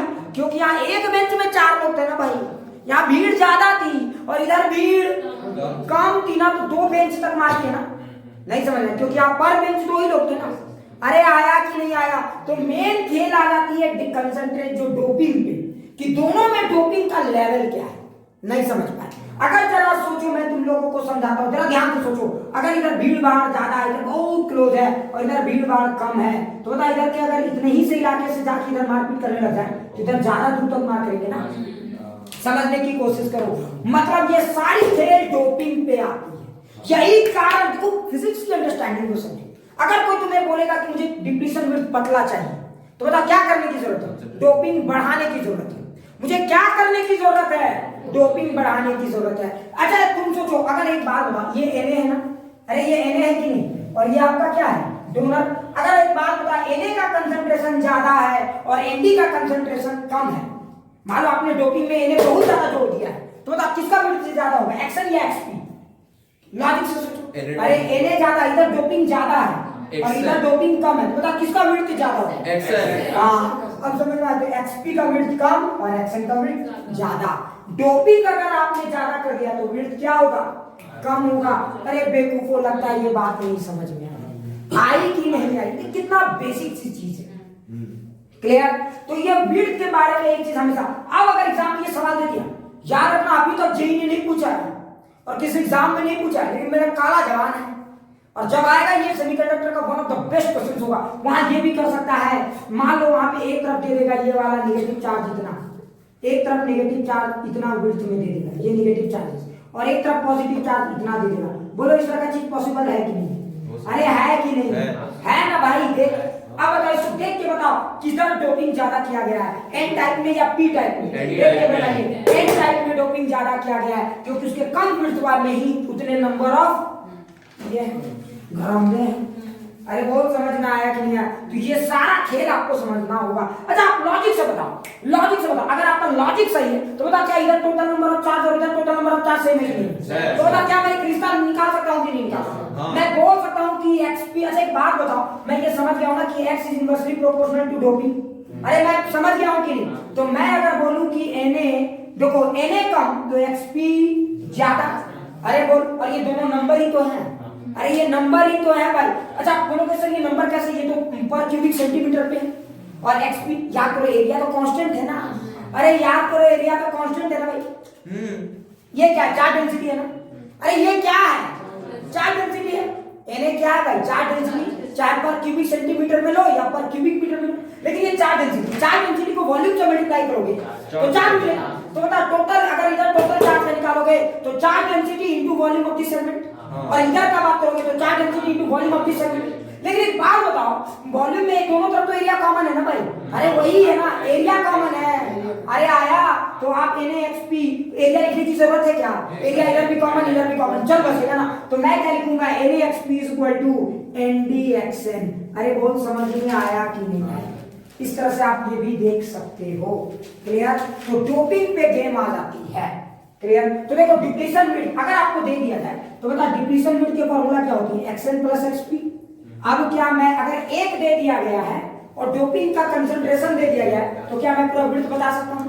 क्या मैं बता सकता हूँ कि नहीं बता सकता? ये सब चीजें लिख ले, बहुत काम का चीज है। अच्छा एक और इंटरेस्टिंग फैक्ट बताता हूँ तुम्हें, जान के हैरानी होगी सर, मस्त चीज है। तुम लोगों को पता है ये डोपिंग, एक बात बताओ, अगर आप डोपिंग ज्यादा कर दोगे तो विड्थ कम होता है। अरे अगर आप डोपिंग ज्यादा कर दोगे तो विड्थ कम होता है ना भाई, लॉजिक से भी सोचो। अच्छा आप डोपिंग ज्यादा कर दोगे तो विड्थ कम होगा। अच्छा विड्थ कम होने से क्या होगा, लॉजिक से सोचो। अगर विड्थ कम होगा तो बोलो क्या होगा, इलेक्ट्रिक फील्ड ज्यादा स्ट्रांग होगा। हाँ इतने ही में ज्यादा इलेक्ट्रिक, हाँ समझ में। और अगर इलेक्ट्रिक फील्ड ज्यादा स्ट्रांग होगा तो वहां पे जंक्शन से गुजरने वाले चार्जेस भी त्राहिमाम बचा सकते हैं। इसी कारण से डोपिंग को ज्यादा किया जाता है जीना डायोड्स। अच्छा जीना डायोड्स में डोपिंग क्यों ज्यादा करते हैं, इसका आंसर वहां आपको समझ में आएगा। हम चाहते हैं कि वहां डिप्लीशन विड्थ कम रहे, और अगर डिप्लीशन विड्थ कम रहेगा इलेक्ट्रिक फील्ड बमा के रहेगा, क्योंकि इलेक्ट्रिक फील्ड वोल्टेज तो वही डेवलप होगा। समझ में आ रहा है ना, ठीक है। तो V इक्वल टू ED, जितना D कम उतना इलेक्ट्रिक फील्ड ज्यादा, और अगर इलेक्ट्रिक फील्ड ज्यादा होगा तो समझ में आ रहा है ना, चार्ज को वो वहां से भी तोड़ सकता है, वो आगे समझेंगे। तो यानी यहाँ पे भी इसका एक लॉजिक है, आपको समझ में आएगा। फोटो डायोड्स, जीना डायोड्स में डोपिंग का क्या मतलब है, किसमें ज्यादा डोपिंग करते हैं और किसमें कम, ये सब लॉजिक रहेगा क्लियर, तभी समझ में आएगा। नहीं तो बैठ के जीना डायोड में ज्यादा। अब लेकिन जब आप जीना डायोड पढ़ोगे और आपको खाली ये समझ में आएगा कि इसमें क्या चाहिए मुझे, तो अपने आप आपको समझ में आ जाएगा कि इसमें डोपिंग ज्यादा करना चाहिए या फिर कम करना चाहिए। बोल क्लियर। तो ये पॉइंट सबको समझ में आ गया क्या, ये सब चीजें एकदम अच्छे से समझ में आ गया। तो इस तरह से ये हमने किया। अच्छा एक बात बताओ, इस डायोड को जो हमने ऑपरेट किया, जरा सोच, तो हमें क्या मिला, डिप्लीशन विड्थ, है ना। अच्छा बताओ इस डायोड को सिर्फ मैंने वेपर को ला के ही किया था ना, ये नेचुरली इस तरह का रेस्पॉन्स दिया है कि नहीं? अरे ये नेचुरली अपने रेस्पॉन्स दिया ना, नेचुरली इसने डिफ्यूजन करंट डेवलप किया, नेचुरली इसने डिप्लीशन विड्थ बना दिया, नेचुरली इसने ड्रिफ्ट करंट कर दिया। समझ में आ रहा है कि नहीं? नेचुरली समझ में आ रहा है, बहुत कुछ हो गया। तो ये अपने आप नेचुरली किया कि नहीं?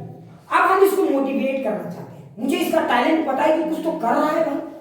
हाँ जैसे कोई बच्चा नेचुरली मैथ्स बना रहा है क्लास में और मास्टर ने देखा ये तो मैथ्स नेचुरली बना रहा है, तो मास्टर बोलेगा ना हम इसको इन्फ्लुएंस कर सकते हैं। इन्फ्लुएंस करने का मतलब बायसिंग करना चाहते हैं, हम देखना चाहते हैं कि जब हम बायसिंग करेंगे इस डिवाइस को तो ये हमारे लिए क्या कर सकता है। जैसे मैथ्स में कोई बच्चा नेचुरली कुछ बना रहा है और मास्टर ने देखा ये बच्चा तो ब्रिलियंट है, तो मास्टर क्या करने लगा, बायसिंग करने लगा। बायस का मतलब समझ दो, किसी को इन्फ्लुएंस करना।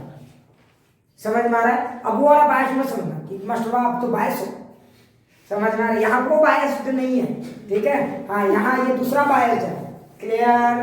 किसी को इन्फ्लुएंस करना, तो हम देखेंगे कि अगर इस डिवाइस को बायस करते हैं तो ये क्या कर सकता है। समझ में आया?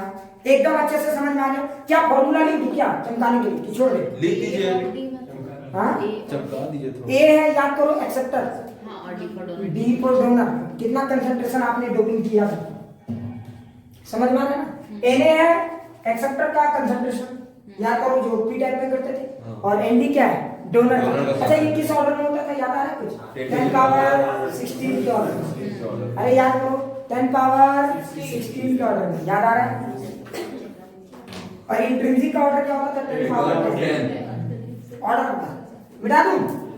मिटा। अच्छा फॉर्मूला लिख देते हैं इसका चमकाने के लिए, चमका दीजिए। हाँ ठीक है लिख देते हैं, लेकिन एक चीज याद रखना, कोई भी इसको लिखना मत, समझ में आ रहा है? नहीं तो आप ही का लॉस होगा। कॉपी का शोभा बढ़ाने के लिए हाँ, कॉपी का शोभा बढ़ाने के लिए लिख सकते हो, लेकिन एग्जाम में नहीं आएंगे, नहीं आएंगे, नहीं आएंगे। ठीक है, देखो ई है ना इलेक्ट्रिक फील्ड, तो इसका दो तरह का है, तो मैथमेटिकल फंक्शंस। अब मैं इसमें खूबसूरती दिखाना चाहता हूँ मैथ्स की, है ना। तो बोलो इसका मैथ्स कैसे लिखेंगे? तो देखो अगर आप इसका इलेक्ट्रिक फील्ड ये सॉरी क्या चार्ज डेंसिटी है ना, तो चार्ज डेंसिटी को आप कैसे लिखोगे? देखिए दो तरह का फंक्शन बनेगा, अरे बनेगा ना भाई। एक होगा E into N D when x is greater than 0 and less than और इक्वल टू एक्स। समझ में आ गया? और इधर क्या होगा? E into N A when x is minus x और 0 नहीं समझ में आया? हाँ, ये हो गया चार्ज डेंसिटी। अच्छा इलेक्ट्रिक फील्ड क्या होगा? इलेक्ट्रिक फील्ड, अरे रुक, हाँ तो ये एक्चुअली एक फॉर्मूले से आता है, तुम लोग कभी नहीं पढ़ना, ये आसानी से आ जाएगा। Del dot D is equal to rho V by epsilon, ये वही है। ठीक है, तो ई जो आएगा चार्ज डेंसिटी, ठीक है। तो देखो इलेक्ट्रिक फील्ड निगेटिव है, इलेक्ट्रिक फील्ड निगेटिव है, ये नहीं लिखना है, तो माइनस ई किसका लिखूं पहले? मैं इसी का लिखता हूँ, एन ए का। तो minus E N A by epsilon naught minus और एक्स प्लस एक्स पी, ये इधर का मत लिखो, कुछ नहीं, बस ये मैं चमका रहा हूँ, ये सब जानता हूँ।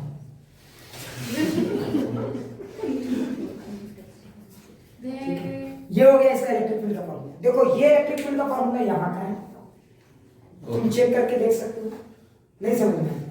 ये वाला इलेक्ट्रिक नेगेटिव साइन क्यों मैंने रखा? क्योंकि नीचे है। और देखो E N A by epsilon naught छोड़ दो, x plus x P, x की वैल्यू चेक करते जाओ। हाँ, एक्स का वैल्यू माइनस एक्स पी रखोगे 0 हो जाएगा, और एक्स का वैल्यू 0 रखोगे तो minus E N A x P by epsilon 0 पे यहाँ पे, ठीक है। और अरे ये 0 रख दो ओरिजिन, और इधर देखो ये 0 रखोगे तो minus E N D epsilon naught by x. अच्छा यहाँ पे तो इलेक्ट्रिक फील्ड चाहिए, इधर से देखो इधर से देखो सेम आना चाहिए। तो अगर चेक करोगे x इक्वल टू 0 पे तो e bye epsilon not cancel, e by epsilon देखो na xp nd xn रह जाएगा, जो अभी पढ़ रहे थे, एक्चुअली में ये प्रूफ यहीं से किया जाता है, नहीं समझ? तो जब मैं इंजीनियरिंग में था, ठीक है, तो मैं यहीं से हम लोग को ये प्रूफ कराया जाता था, na xp is equal to nd xn। मैं बाद में सोचा ये तो झूठो मूठो का टाइम पास है, उतना सा छोटा सा कंक्लूजन के लिए फॉर्मूले की क्या जरूरत है? समझ में आ गया? अब उसके बाद ये बेरियर पोटेंशियल है, तो इसका भी फॉर्मूला देख चमक जाएगा, v is equal to e x का स्क्वायर डॉट dr, तो by twice of epsilon naught na xp, अब कुछ लोग छोड़ के तो भाग जाएंगे, प्लस nd xn का होल स्क्वायर, ये हो गया। और ये वाली वैल्यू को जब कैलकुलेट करोगे तो सिलिकॉन के लिए आता है 0.7, ठीक है। सिलिकॉन के लिए कितना आता है? 0.7 वोल्ट, मतलब सिलिकॉन में जो बैरियर पोटेंशियल डेवलप होता है वो 0.7 वोल्ट का है। इधर से ये वाला क्या? हाँ, ये वाला क्या है? ये 0.7 वोल्ट का है, ठीक है। क्या बोल?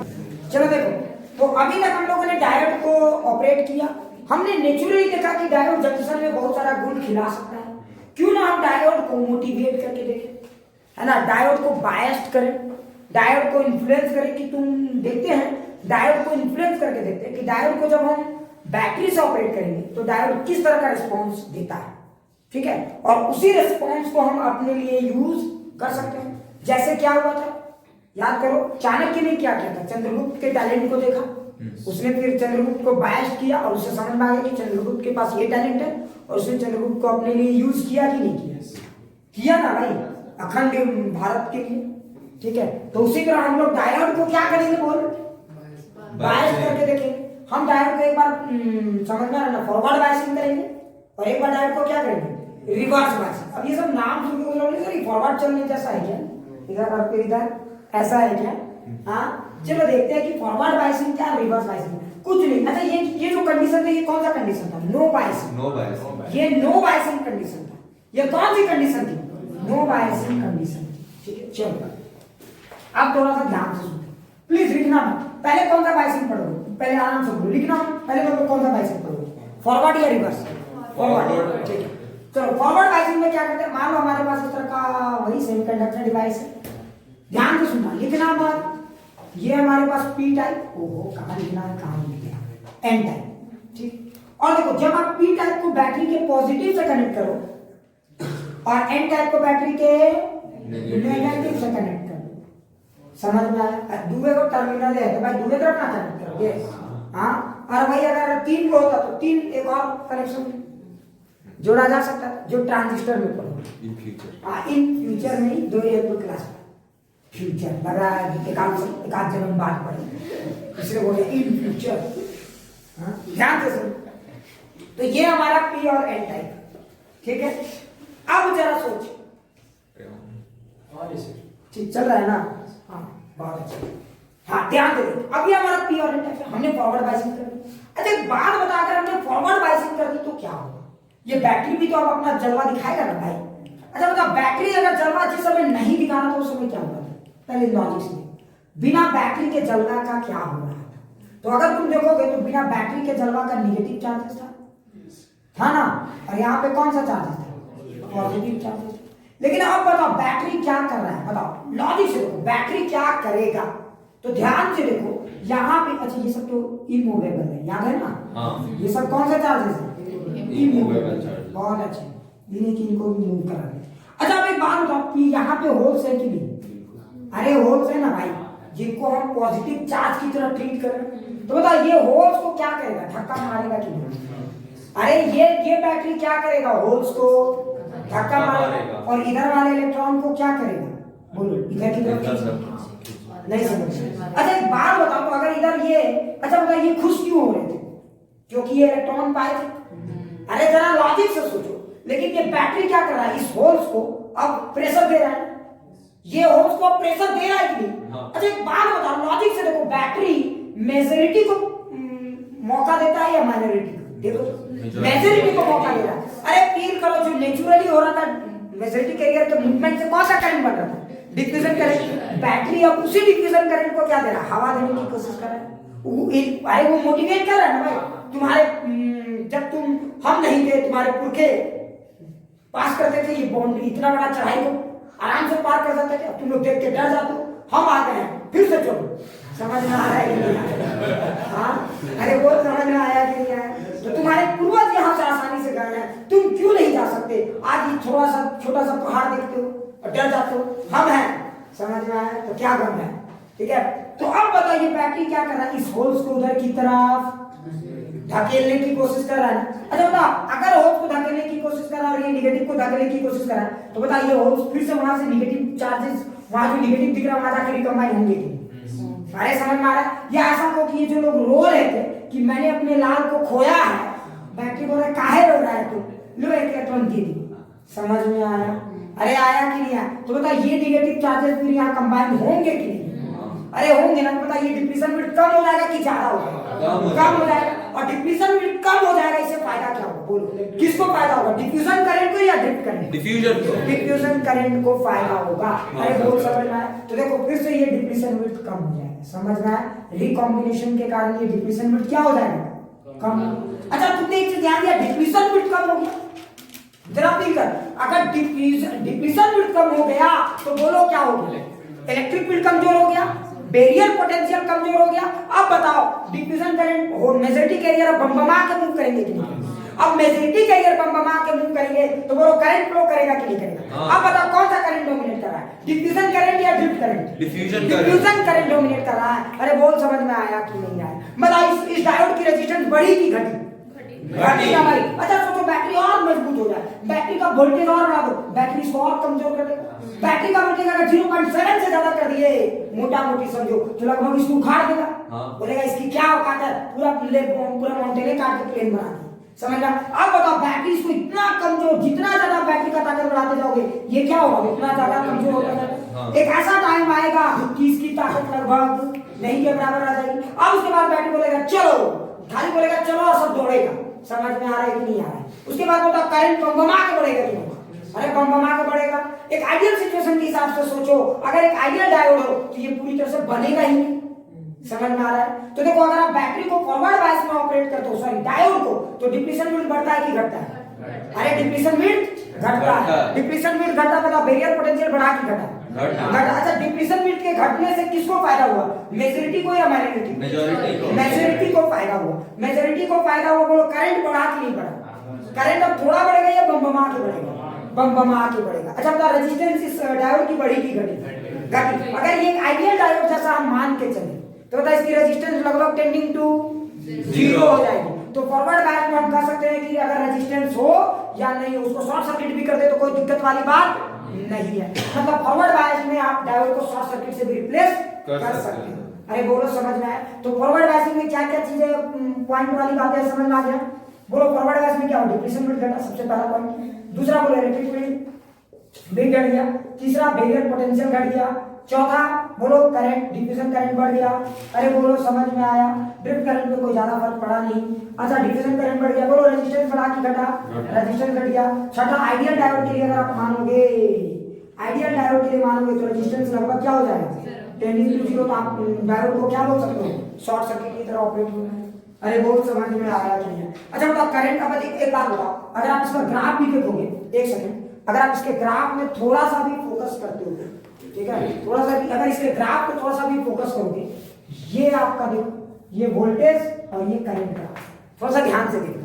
अगर आप वोल्टेज और करंट ग्राफ को देखोगे तो बताओ शुरू में क्या होगा? वोल्टेज के साथ करंट धीरे धीरे बढ़ेगा। हाँ। अरे बढ़ेगा कि नहीं बढ़ेगा? शुरू में क्या होगा? वोल्टेज के साथ करंट धीरे धीरे बढ़ेगा। और देखो एक ऐसा वोल्टेज है जिसको हम बोलते हैं 0.7 वोल्ट। या तो अरे ये अगर इस बैटरी का वोल्टेज इतना हो गया कि इसको तोड़ दे तो बोलो अब बताओ उसके बाद करंट धीरे धीरे बढ़ेगा, बम के बढ़ेगा, अब उसके बाद करंट एक्सपोनेंशियली बढ़ेगा। तो इस तरह से वोल्टेज और करंट का ग्राफ समझ में आया? और तुम यहाँ पे देखो, अगर तुम वोल्टेज और करंट में देखो, वोल्टेज में थोड़ा सा चेंज आया, करंट में बहुत चेंज आया तुम्हें। हाँ। तो अगर देखो तुम यहाँ पे वोल्टेज में थोड़ा सा चेंज, तो बता रेजिस्टेंस का फॉर्मूला क्या है? Del V by del I. अरे यही होता है ना? तो देखो वोल्टेज में रेजिस्टेंस याद करो तो डेल वी, थोड़ा सा करंट बहुत ज्यादा, तो देखो रेजिस्टेंस लगभग क्या होगा? 0। तो उधर लगभग रेजिस्टेंस क्या हो गया? 0। तो ये देखो फॉरवर्ड बायसिंग का वोल्टेज वर्सेस करंट ग्राफ। अरे बहुत समझ में आ गया? ठीक है। और ये ऑर्डर किस में होता है? मिली। ठीक है, समझ में आ गया? ये आपका ग्राफ है। क्लियर? अच्छा, इस वोल्टेज को क्या बोलते हैं? याद है तुम लोग को? इस वोल्टेज को क्या बोलते हैं? ब्रेकडाउन। हाँ, जो भी बोलना है बोलिए आराम से, मुझे कोई दिक्कत नहीं। ब्रेकडाउन वोल्टेज और भी बहुत सारे नाम हैं, तुम लोग देख लेंगे। फायरिंग पोटेंशियल और भी कुछ बोलते हैं। ठीक है, नी वोल्टेज। हाँ नी वोल्टेज सही बोला। ब्रेकडाउन वोल्टेज ये वाला नीचे ना डायोड वाला, ठीक है। तो वो सब एक बार चेक कर लेना भाई, ठीक है। इसको थ्रेशोल्ड वोल्टेज, हाँ थ्रेशोल्ड वोल्टेज, थ्रेशोल्ड वोल्टेज सबसे बढ़िया नाम है। गजब सर, हम लोग लॉजिक से याद रखते हैं, इतना फॉर्मूला देखने लगे तब तो हो गया। नहीं आप फॉर्मूला भी लिखते थे। हम हमेशा लॉजिक से सब चीजों को देखो, हम लॉजिक लगा रहे थे कि क्या हो सकता है।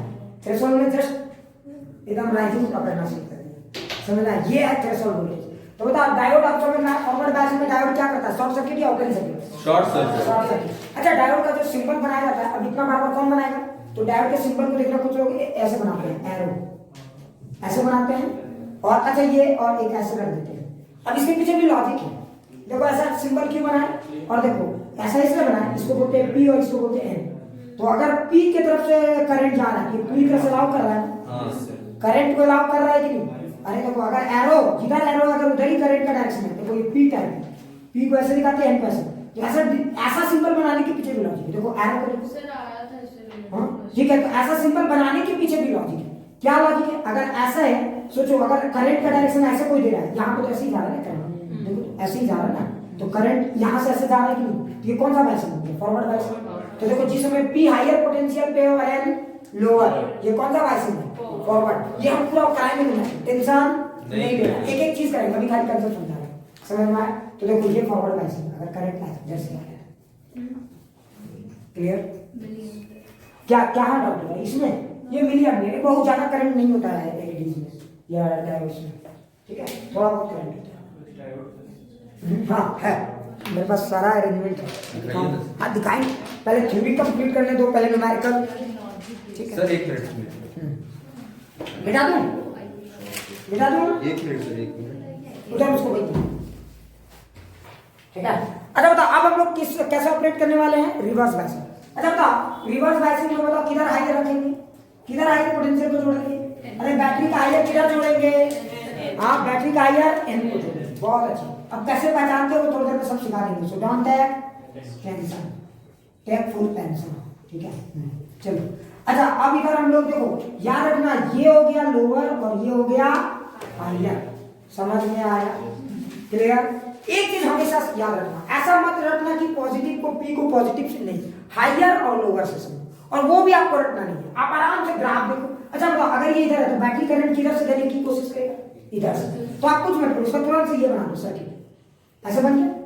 अच्छा बताओ बैटरी इधर से करंट दे रहा है तो बताइए एरो के अगेंस्ट हो गया कि नहीं? तो रिवर्स है, ज्यादा बुद्धि लगानी कहीं नहीं। ठीक है ये अभी हम सिखा देंगे। Don't take tension. चलो आगे बढ़ते हैं, ध्यान से सुनो। अच्छा एक बात बता, जैसे ये रिवर्स बायस हुआ ये लोग तो रो रहे थे पहले ही कि मेरा इलेक्ट्रॉन खो गया। हाँ एक और लाने के लिए कोई आ गया है कि नहीं? अरे ये तो पहले ही रो रहे थे, ये जो गधेड़वे थे ये पहले ही रो रहे थे मेरा इलेक्ट्रॉन खो गया। अब ये निगेटिव चार्ज मिलेगा, खो गया तो और खोने के लिए तैयार नहीं। 6 को घर हो रहा है, क्या हुआ 2-4 बार रोने लगे क्या हो जाएगा? हाँ तो ये निगेटिव, ये वाला पॉजिटिव क्या करेगा? इधर से इलेक्ट्रॉन को और पुल अप करने की कोशिश करेगा। और अगर ये इधर से इलेक्ट्रॉन को पुल अप करने की कोशिश करेगा, बोलो डिप्लीशन मिल तो और बढ़ेगा कि नहीं बढ़ेगा? और इधर से इलेक्ट्रॉन को पुल अप करके इधर जमा करने की कोशिश करेगा कि नहीं करेगा? और देखो ये डिप्लीशन मिल और बढ़ गया। अरे बोल समझ में आया? अच्छा एक बात बताओ, डिप्लीशन मिल बढ़ गया तो बोलो किसको घाटा हो गया? मेजॉरिटी को या माइनॉरिटी? मेजॉरिटी को। जो पहले चल रहे थे इक्विलिब्रियम में थे, अब मेजॉरिटी कैरियर बढ़ा कि घटा? घट गया। अरे मेजॉरिटी कैरियर बढ़ा कि घटा? घट गया। तो मेजॉरिटी कैरियर अब घट गया। समझ में आया? अब बताओ करंट इधर से इधर फ्लो कर रहा है क्या? नहीं कर रहा। इधर से इधर करंट फ्लो कर रहा है क्या? नहीं कर रहा। मेजॉरिटी कैरियर घट गया। अच्छा एक बात बताओ, इस पूरे डायोड में मेजॉरिटी कैरियर की कंसंट्रेशन बहुत ज्यादा थी कि नहीं थी? बहुत ज्यादा थी। हम अगर मेजॉरिटी को उकसा रहे थे कि कुछ करो तो वो दंगा फसाद कर रहे थे। लेकिन अब बताओ ये इन्होंने क्या किया? इलेक्ट्रिक फील्ड तो बना दिया। बताओ इससे कौन सा करंट को प्रमोशन का मौका मिला? लेकिन क्या ड्रिफ्ट करंट कैरी करने वाले चार्जेस की संख्या कम है कि ज्यादा है? थोड़ी कम है या बहुत कम है? बहुत कम है ना। तो बताओ कुछ भी होगा क्या माइनॉरिटी कैरियर की कंसंट्रेशन, ये जो करंट वैल्यू वो बढ़ेगी क्या? नहीं बढ़ेगी। अगर बढ़ेगी भी इतनी बढ़ेगी, उसे क्या होना है? समझने की कोशिश करो भाई। समझ में आ रहा है मैं क्या कह रहा हूँ? तो एक बैल को हम पढ़ाएंगे कुछ कर लेंगे तो बैल से क्या हो जाएगा? समझे ना, बड़ा थोड़ी बन जाएगा। समझने की कोशिश करो। तो मेरा कहना तो जो मैंने लॉजिक समझ में, अरे लॉजिक ये था कि गधा घोड़ा की प्रजाति में, तो गधा को घोड़ा बना सकते हैं, बैल को थोड़ी घोड़ा बना सकते हैं। ठीक है आगे बढ़े। अब कुछ नहीं कर इधर ऐसे 5 लाइन था जो आपको समझ में नहीं आया। इधर तो देखो ये मेजॉरिटी, तो बता माइनॉरिटी कैरियर बढ़ा कि घटा? बोलो माइनॉरिटी कैरियर बढ़ा कि घटा? बढ़ा। लेकिन क्या बहुत बढ़ा? नहीं के बराबर बढ़ा।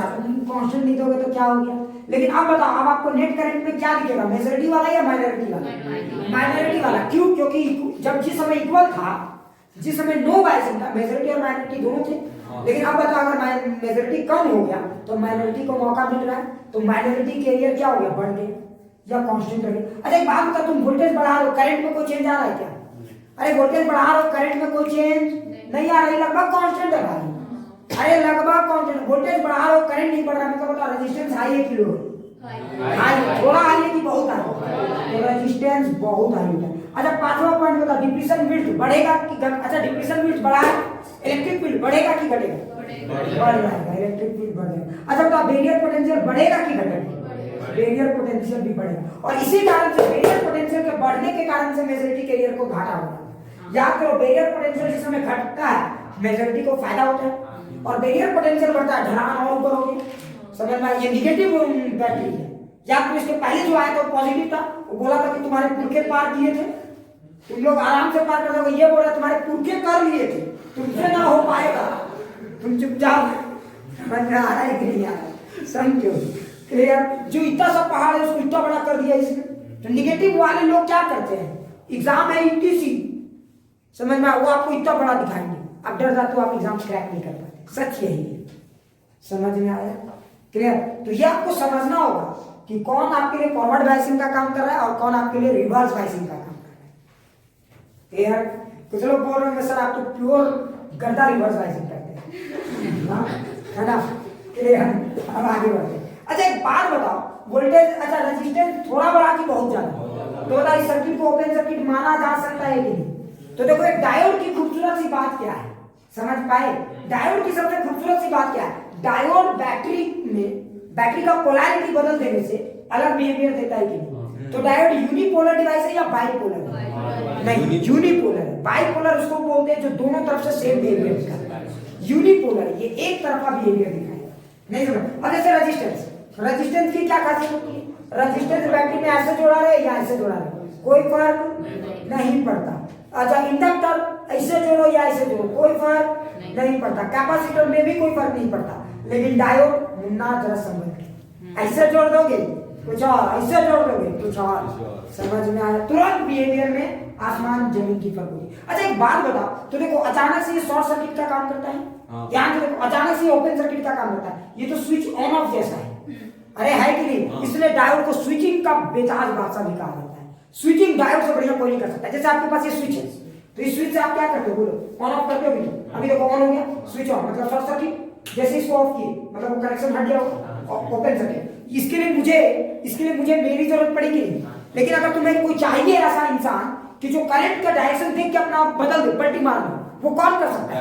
डायोड। आर्टिफिशियल इंटेलिजेंस में ये काम आ सकता है कि करंट का डायरेक्शन देख के अपना ये डिसीजन ले सकता है। दैट्स व्हाई डायोड सबसे यूनिक डिवाइसेस में से अभी भी नहीं समझ। अरे यार करंट पलटी मारा, तुमको बोलने की जरूरत नहीं है, अरे करंट वो पलटी मारा समझ आया? और तुमको बोलने की जरूरत नहीं, खुद पलटी मार लेगा। समझ में आया कि नहीं है? क्लियर? अच्छे से समझ में आया?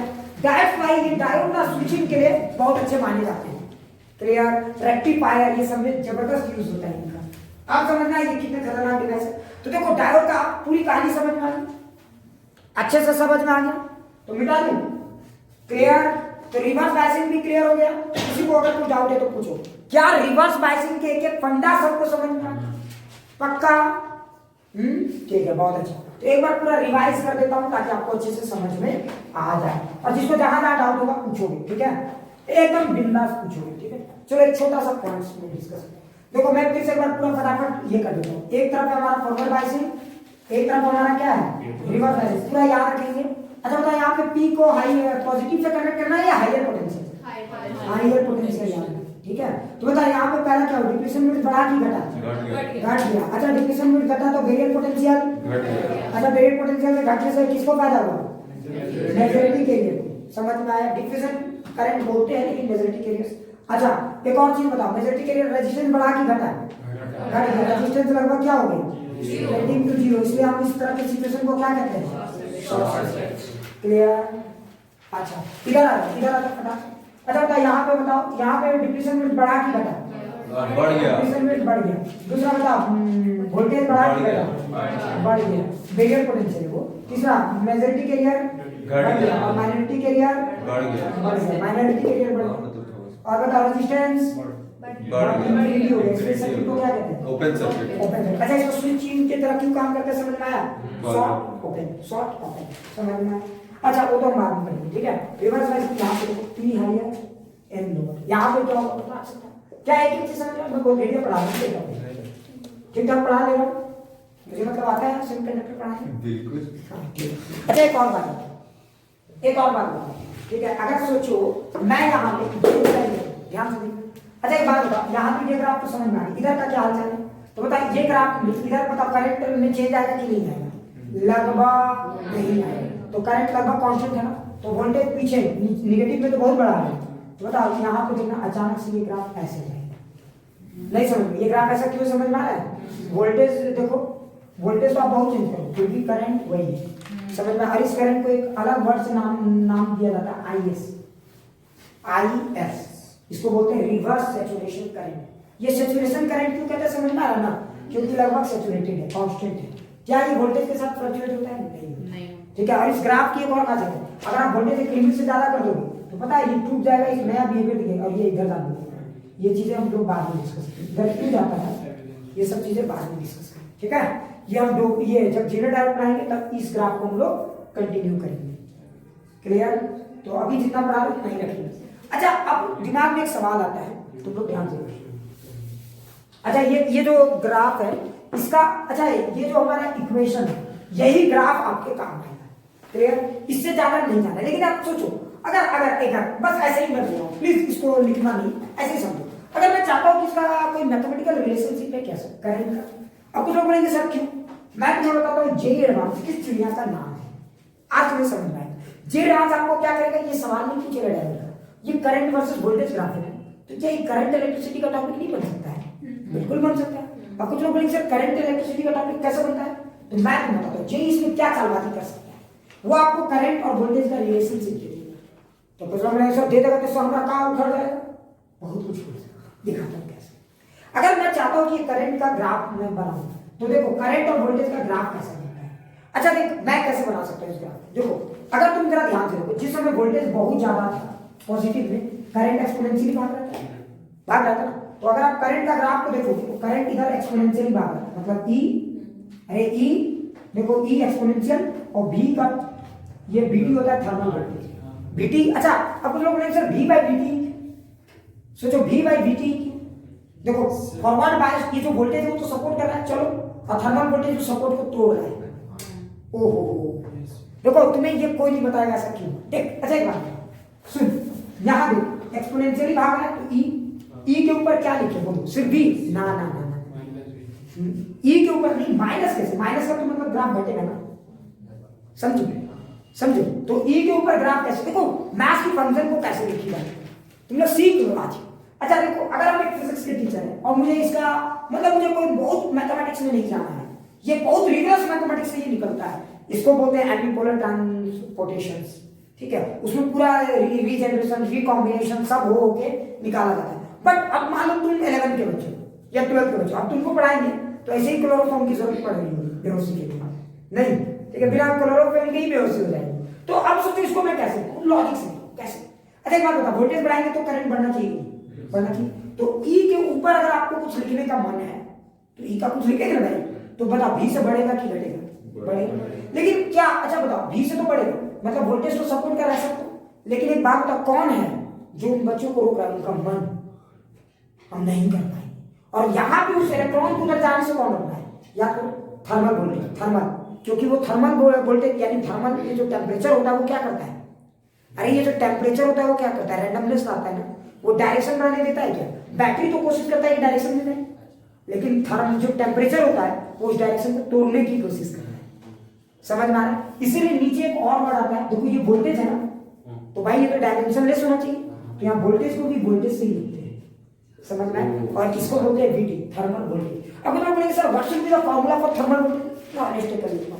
अच्छा, थर्मल वोल्टेज की फार्मूला क्या है, ये सब पढ़ना नहीं, लेकिन देखो खूबसूरती को देखो, क्या ये जानना चाहोगे या स्किप मारो? हाँ, अरबों की संपत्ति है ये, अरबों की, तुम लोग को लग नहीं रहा होगा कि क्या मैं बता रहा हूँ। ये थर्मल वोल्टेज, अच्छा ये तो वोल्टेज है और ये थर्मल वोल्टेज। अच्छा बताओ, केटी मानी एनर्जी, केटी मानी एनर्जी, और एनर्जी तो ईवी भी हो सकता है। तो अगर थर्मल के साथ इसको देखेंगे तो वो कितना एनर्जी को काउंटर बैलेंस करेगा, ई को नीचे। So this is your thermal voltage, KT by, नहीं समझ में आया? तो इस तरह से आप बोल सकते हो कि थर्मल वोल्टेज है, ठीक है। और रूम टेम्परेचर में ये थर्मल वोल्टेज आता है 26 मिली वोल्ट, मतलब 26 मिली वोल्ट का बैटरी जो काम कर सकता है, समझ में आ रहा है ना, वही काम एक थर्मल वोल्टेज करता है, डिसरप्शन लाने की। क्लियर? टेम्परेचर में खैर अब उतना नहीं। अच्छा ये हो गया हमारा फॉर्मूला, इसको लिखना नहीं है, ये दिया जाएगा आपको कॉम्पिटिशन से, तो फिर करना क्या है, ये हो गया, तो ये तो ठीक है। लेकिन अब सवाल होता है इसके आगे पीछे क्या, तो ये तो बढ़ गया, चलो भी ज्यादा रखेंगे तो ये वैल्यू दिखेगा, ठीक है। अच्छा देखो भी कम रखेंगे तो फिर, अच्छा निगेटिव रखेंगे, v का वैल्यू निगेटिव रखोगे तो गायब हो जाएगा ना, तो v के वैल्यू निगेटिव में एक वैल्यू और आना चाहिए, माइनस आना चाहिए, आना चाहिए। अच्छा ये प्लस में होगा या माइनस में? अब एक और दिक्कत आ रहा है, अब सवाल है अब इन दोनों को ऐड कर दे क्या?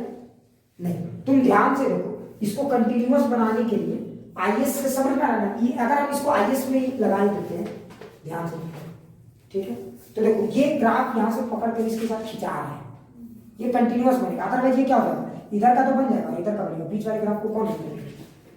समझ में आ रहा है? तो देखो अभी इन दोनों को मिला दो, पता है ये इक्वेशन क्या बनेगा, आई जीरो। अभी तुम लोग को सब सुनना है, देखो कैसे खूबसूरती मिला दो, प्लीज लिखना मत, सुन IS, ठीक है, e का power v by dt minus 1. So this is your equation of current versus voltage. समझ में? अब एक सेकंड, कुछ लोग बोलेंगे सर हम कैसे माने कि आपने सही लिखा? मान लो आप दारू पी के भी तो लिख सकते हैं। हाँ ऐसा होता है भाई। ये चीज दारू पी के नहीं लिख सकते। हाँ क्यों नहीं कर सकते?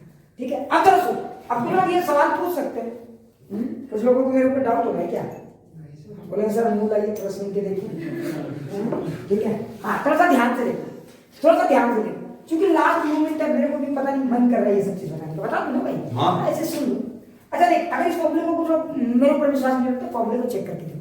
अच्छा एक बात बताओ, v की वैल्यू 0 रखो तो क्या आएगा? v की वैल्यू 0 मतलब हम यहाँ की बात कर रहे हैं, तो करंट 0 होना चाहिए। तो देखो ये 1 माइनस 0 खत्म, करंट 0 हो गया ना? नहीं समझ में आया? देखो इसने मिला दिया कि नहीं, IS को लगा दिया कि सब मिल गया इक्वेशन। अच्छा इतना हो गया। अच्छा v की वैल्यू पॉजिटिव रखोगे तो 1 का तो फिर एक्सपोनेंट के साथ 1 का कोई औकात नहीं है, तो फिर ये यही रह जाएगा। और अगर v की वैल्यू नेगेटिव रखोगे तो ये वाला पूरा गायब हो जाएगा, क्योंकि e का पावर माइनस v वो गायब हो जाएगा, तो फिर क्या रहेगा? सिर्फ माइनस। ये तो सारी इक्वेशंस को रिप्रेजेंट कर रहा है। नहीं समझ में आया? तो मतलब इस ग्राफ का मैथमेटिकल रिलेशनशिप सही है। नहीं समझ में आया? मतलब ये मैथमेटिकल रिलेशनशिप सही है, मुझे ऐसा लग रहा है। समझ? अच्छा अब कुछ लोग बोलेंगे सर आपने IS को क्यों मिलाया था? IS भी इसलिए मिलाया था ताकि दोनों वहां पे जाके 0 हो सके। समझ में आया? अच्छा ये हो गया। अब कुछ लोग बोलेंगे सर इस ग्राफ से क्या देख के समझ में आता है? देखो यहाँ current is a function of voltage है, कुछ सीख मिला। अगर current is a function of voltage है तो भाई रेजिस्टेंस का सवाल तो बन ही सकता है, और IIT यही पे फोकस करेगा। ये इक्वेशन भी आपको IIT दे देगा और पूछेगा इसका रेजिस्टेंस निकालेगा। मैं अभी चैलेंज करता हूं तुम लोगों में से भी बहुत सारे लोग इसको नहीं कर पाओगे। समझ में आ गया? नहीं कर पाओगे। अब लोग नहीं सर क्या इसमें हमारी गलती नहीं है, तुम इस तरह की चीज ही नहीं पढ़ो, करंट और वोल्टेज का रिलेशनशिप से रेजिस्टेंस निकालो। और ये इतना आसान नहीं है, कुछ लोग सोच रहे हो कि सर बहुत आसान है, सोचो है मजेदार, लेकिन निकालोगे कैसे? इस पर तगड़े तगड़े सवाल आ सकते हैं। समझ में? जी एडवांस लेवल का क्लियर? आप समझ में आ गए? तो ये आपका करंट वर्सेस वोल्टेज ग्राफ है।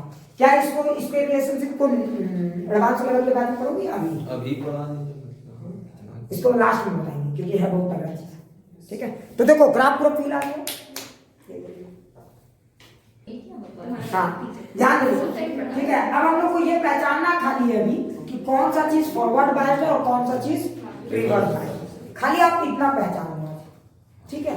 और अगली कहानी कल करेंगे, न्यूमेरिकल्स वगैरह मतलब नेक्स्ट क्लास, खाली आप इतना पहचान लो। जैसे हमने एक डायोड दी इस तरह, ठीक है, ये इस तरह है, ये -3, बताइए कौन सा बैच है? फॉरवर्ड है या फॉरवर्ड है या रिवर्स? फॉरवर्ड है। समझ में? देखो -3 और -6 ये हायर हो गया, ये लोअर, करंट का फ्लो एरो के साथ में ये है फॉरवर्ड। मतलब इसमें डिप्लीशन रेट कम है कि ज्यादा है? कम है। अच्छा अगर डिप्लीशन रेट कम है, अगर ये प्योर आइडियल डायोड है तो इसको हटा के आप क्या लगा सकते हैं? Short circuit. समझ में? ये इसका सर्किट डायग्राम, कंसेप्ट क्लियर हो गया? अच्छा वो लॉजिक गेट्स नाम के चैप्टर में था। हाँ आगे है, सब पढ़ना है, ठीक है, टेंशन बिल्कुल मत लीजिए, सब पढ़ाएंगे।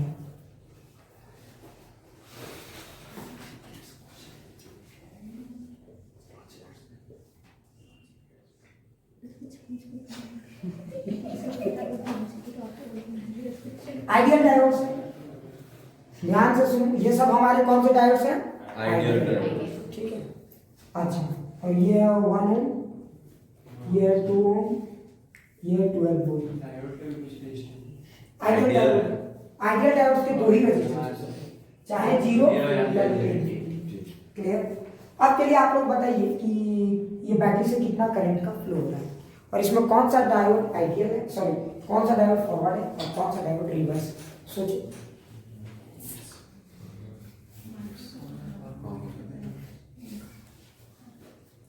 खाली नहीं होगा, आराम से। कितना करंट? कितना? 3 एम्पीयर। करंट कितना आएगा? 4 एम्पीयर। 4 एम्पीयर। चलो चेक करते। अच्छा एक बात बताओ, यहाँ से करंट ये देगा बैटरी, जाएगा। अच्छा ये कौन सा डायोड है? रिवर्स।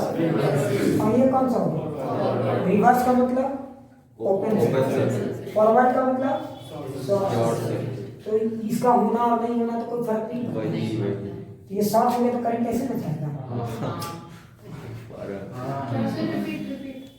ध्यान से सुन ली जिसे पढ़ाते हैं, देख रहे कभी ये डायोड ऐसे था, ये डायोड ऐसे था। अब सोच, करंट गया ऐसे, यहाँ जाएगा, यहाँ जाएगा, यहाँ जाएगा, ठीक है चलो गया। अच्छा ये कौन सा डायोड है? ये फॉरवर्ड है कि रिवर्स है? रिवर्स, ओपन सर्किट, कोई करंट नहीं। अच्छा ये फॉरवर्ड है कि रिवर्स? मतलब पूरा अलाउ कर दिया करंट पे जाने के, इसका इक्विवेलेंट डायग्राम शॉर्ट। अब अगर ये शॉर्ट हो गया तो ओपन और इधर का क्या आचार डालोगे? नहीं समझे, करंट अब इधर से ना जाएगा। या तो आप पढ़े होगे अगर दो रेजिस्टेंस है और करंट को जाने का मौका मिलेगा तो सबसे कम रेजिस्टेंस है, और वहां पर लगभग जीरो है तो डायरेक्ट बोलेगा भैया सब यहीं से चलेगा। तो बता आप बताओ इसको भूलने के तुम्हारी भलाई। बोलो अब करंट कितना आएगा? व्हाट कर हमें जब हम करंट सप्लाई करते हैं बैटरी 12 समझ में आया? हाँ देखो फॉरवर्ड रिवर्स सब पहचानना सीख रहे हो ना। जैसे इस डायग्राम तुम लोग सब घटिया घटिया टाइप से बनाते हो, पता नहीं कब से लोग इतना फिजिक्स पढ़ाते हैं फिजिक्स, लेकिन अभी कुछ लोग गलती करेंगे, आप फिर कहेंगे सारी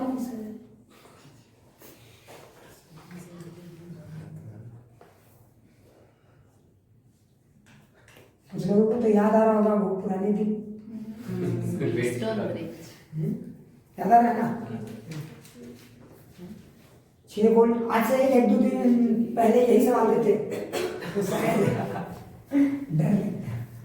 1 ओम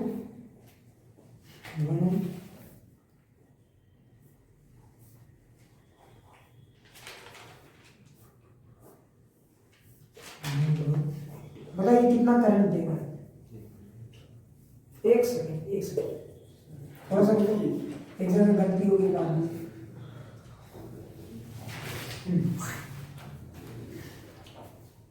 बताओ amount of current supplied by the battery, हर बार वही होते हैं।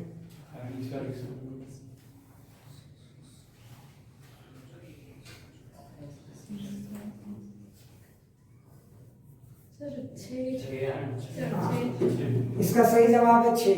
समझ में आया कैसे?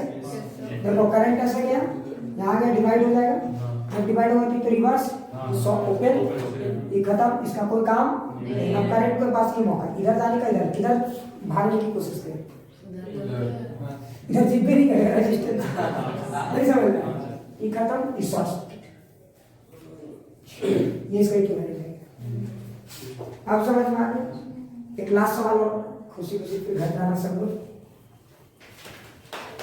और अगर इस बार गलत हुआ मार के पैदा होते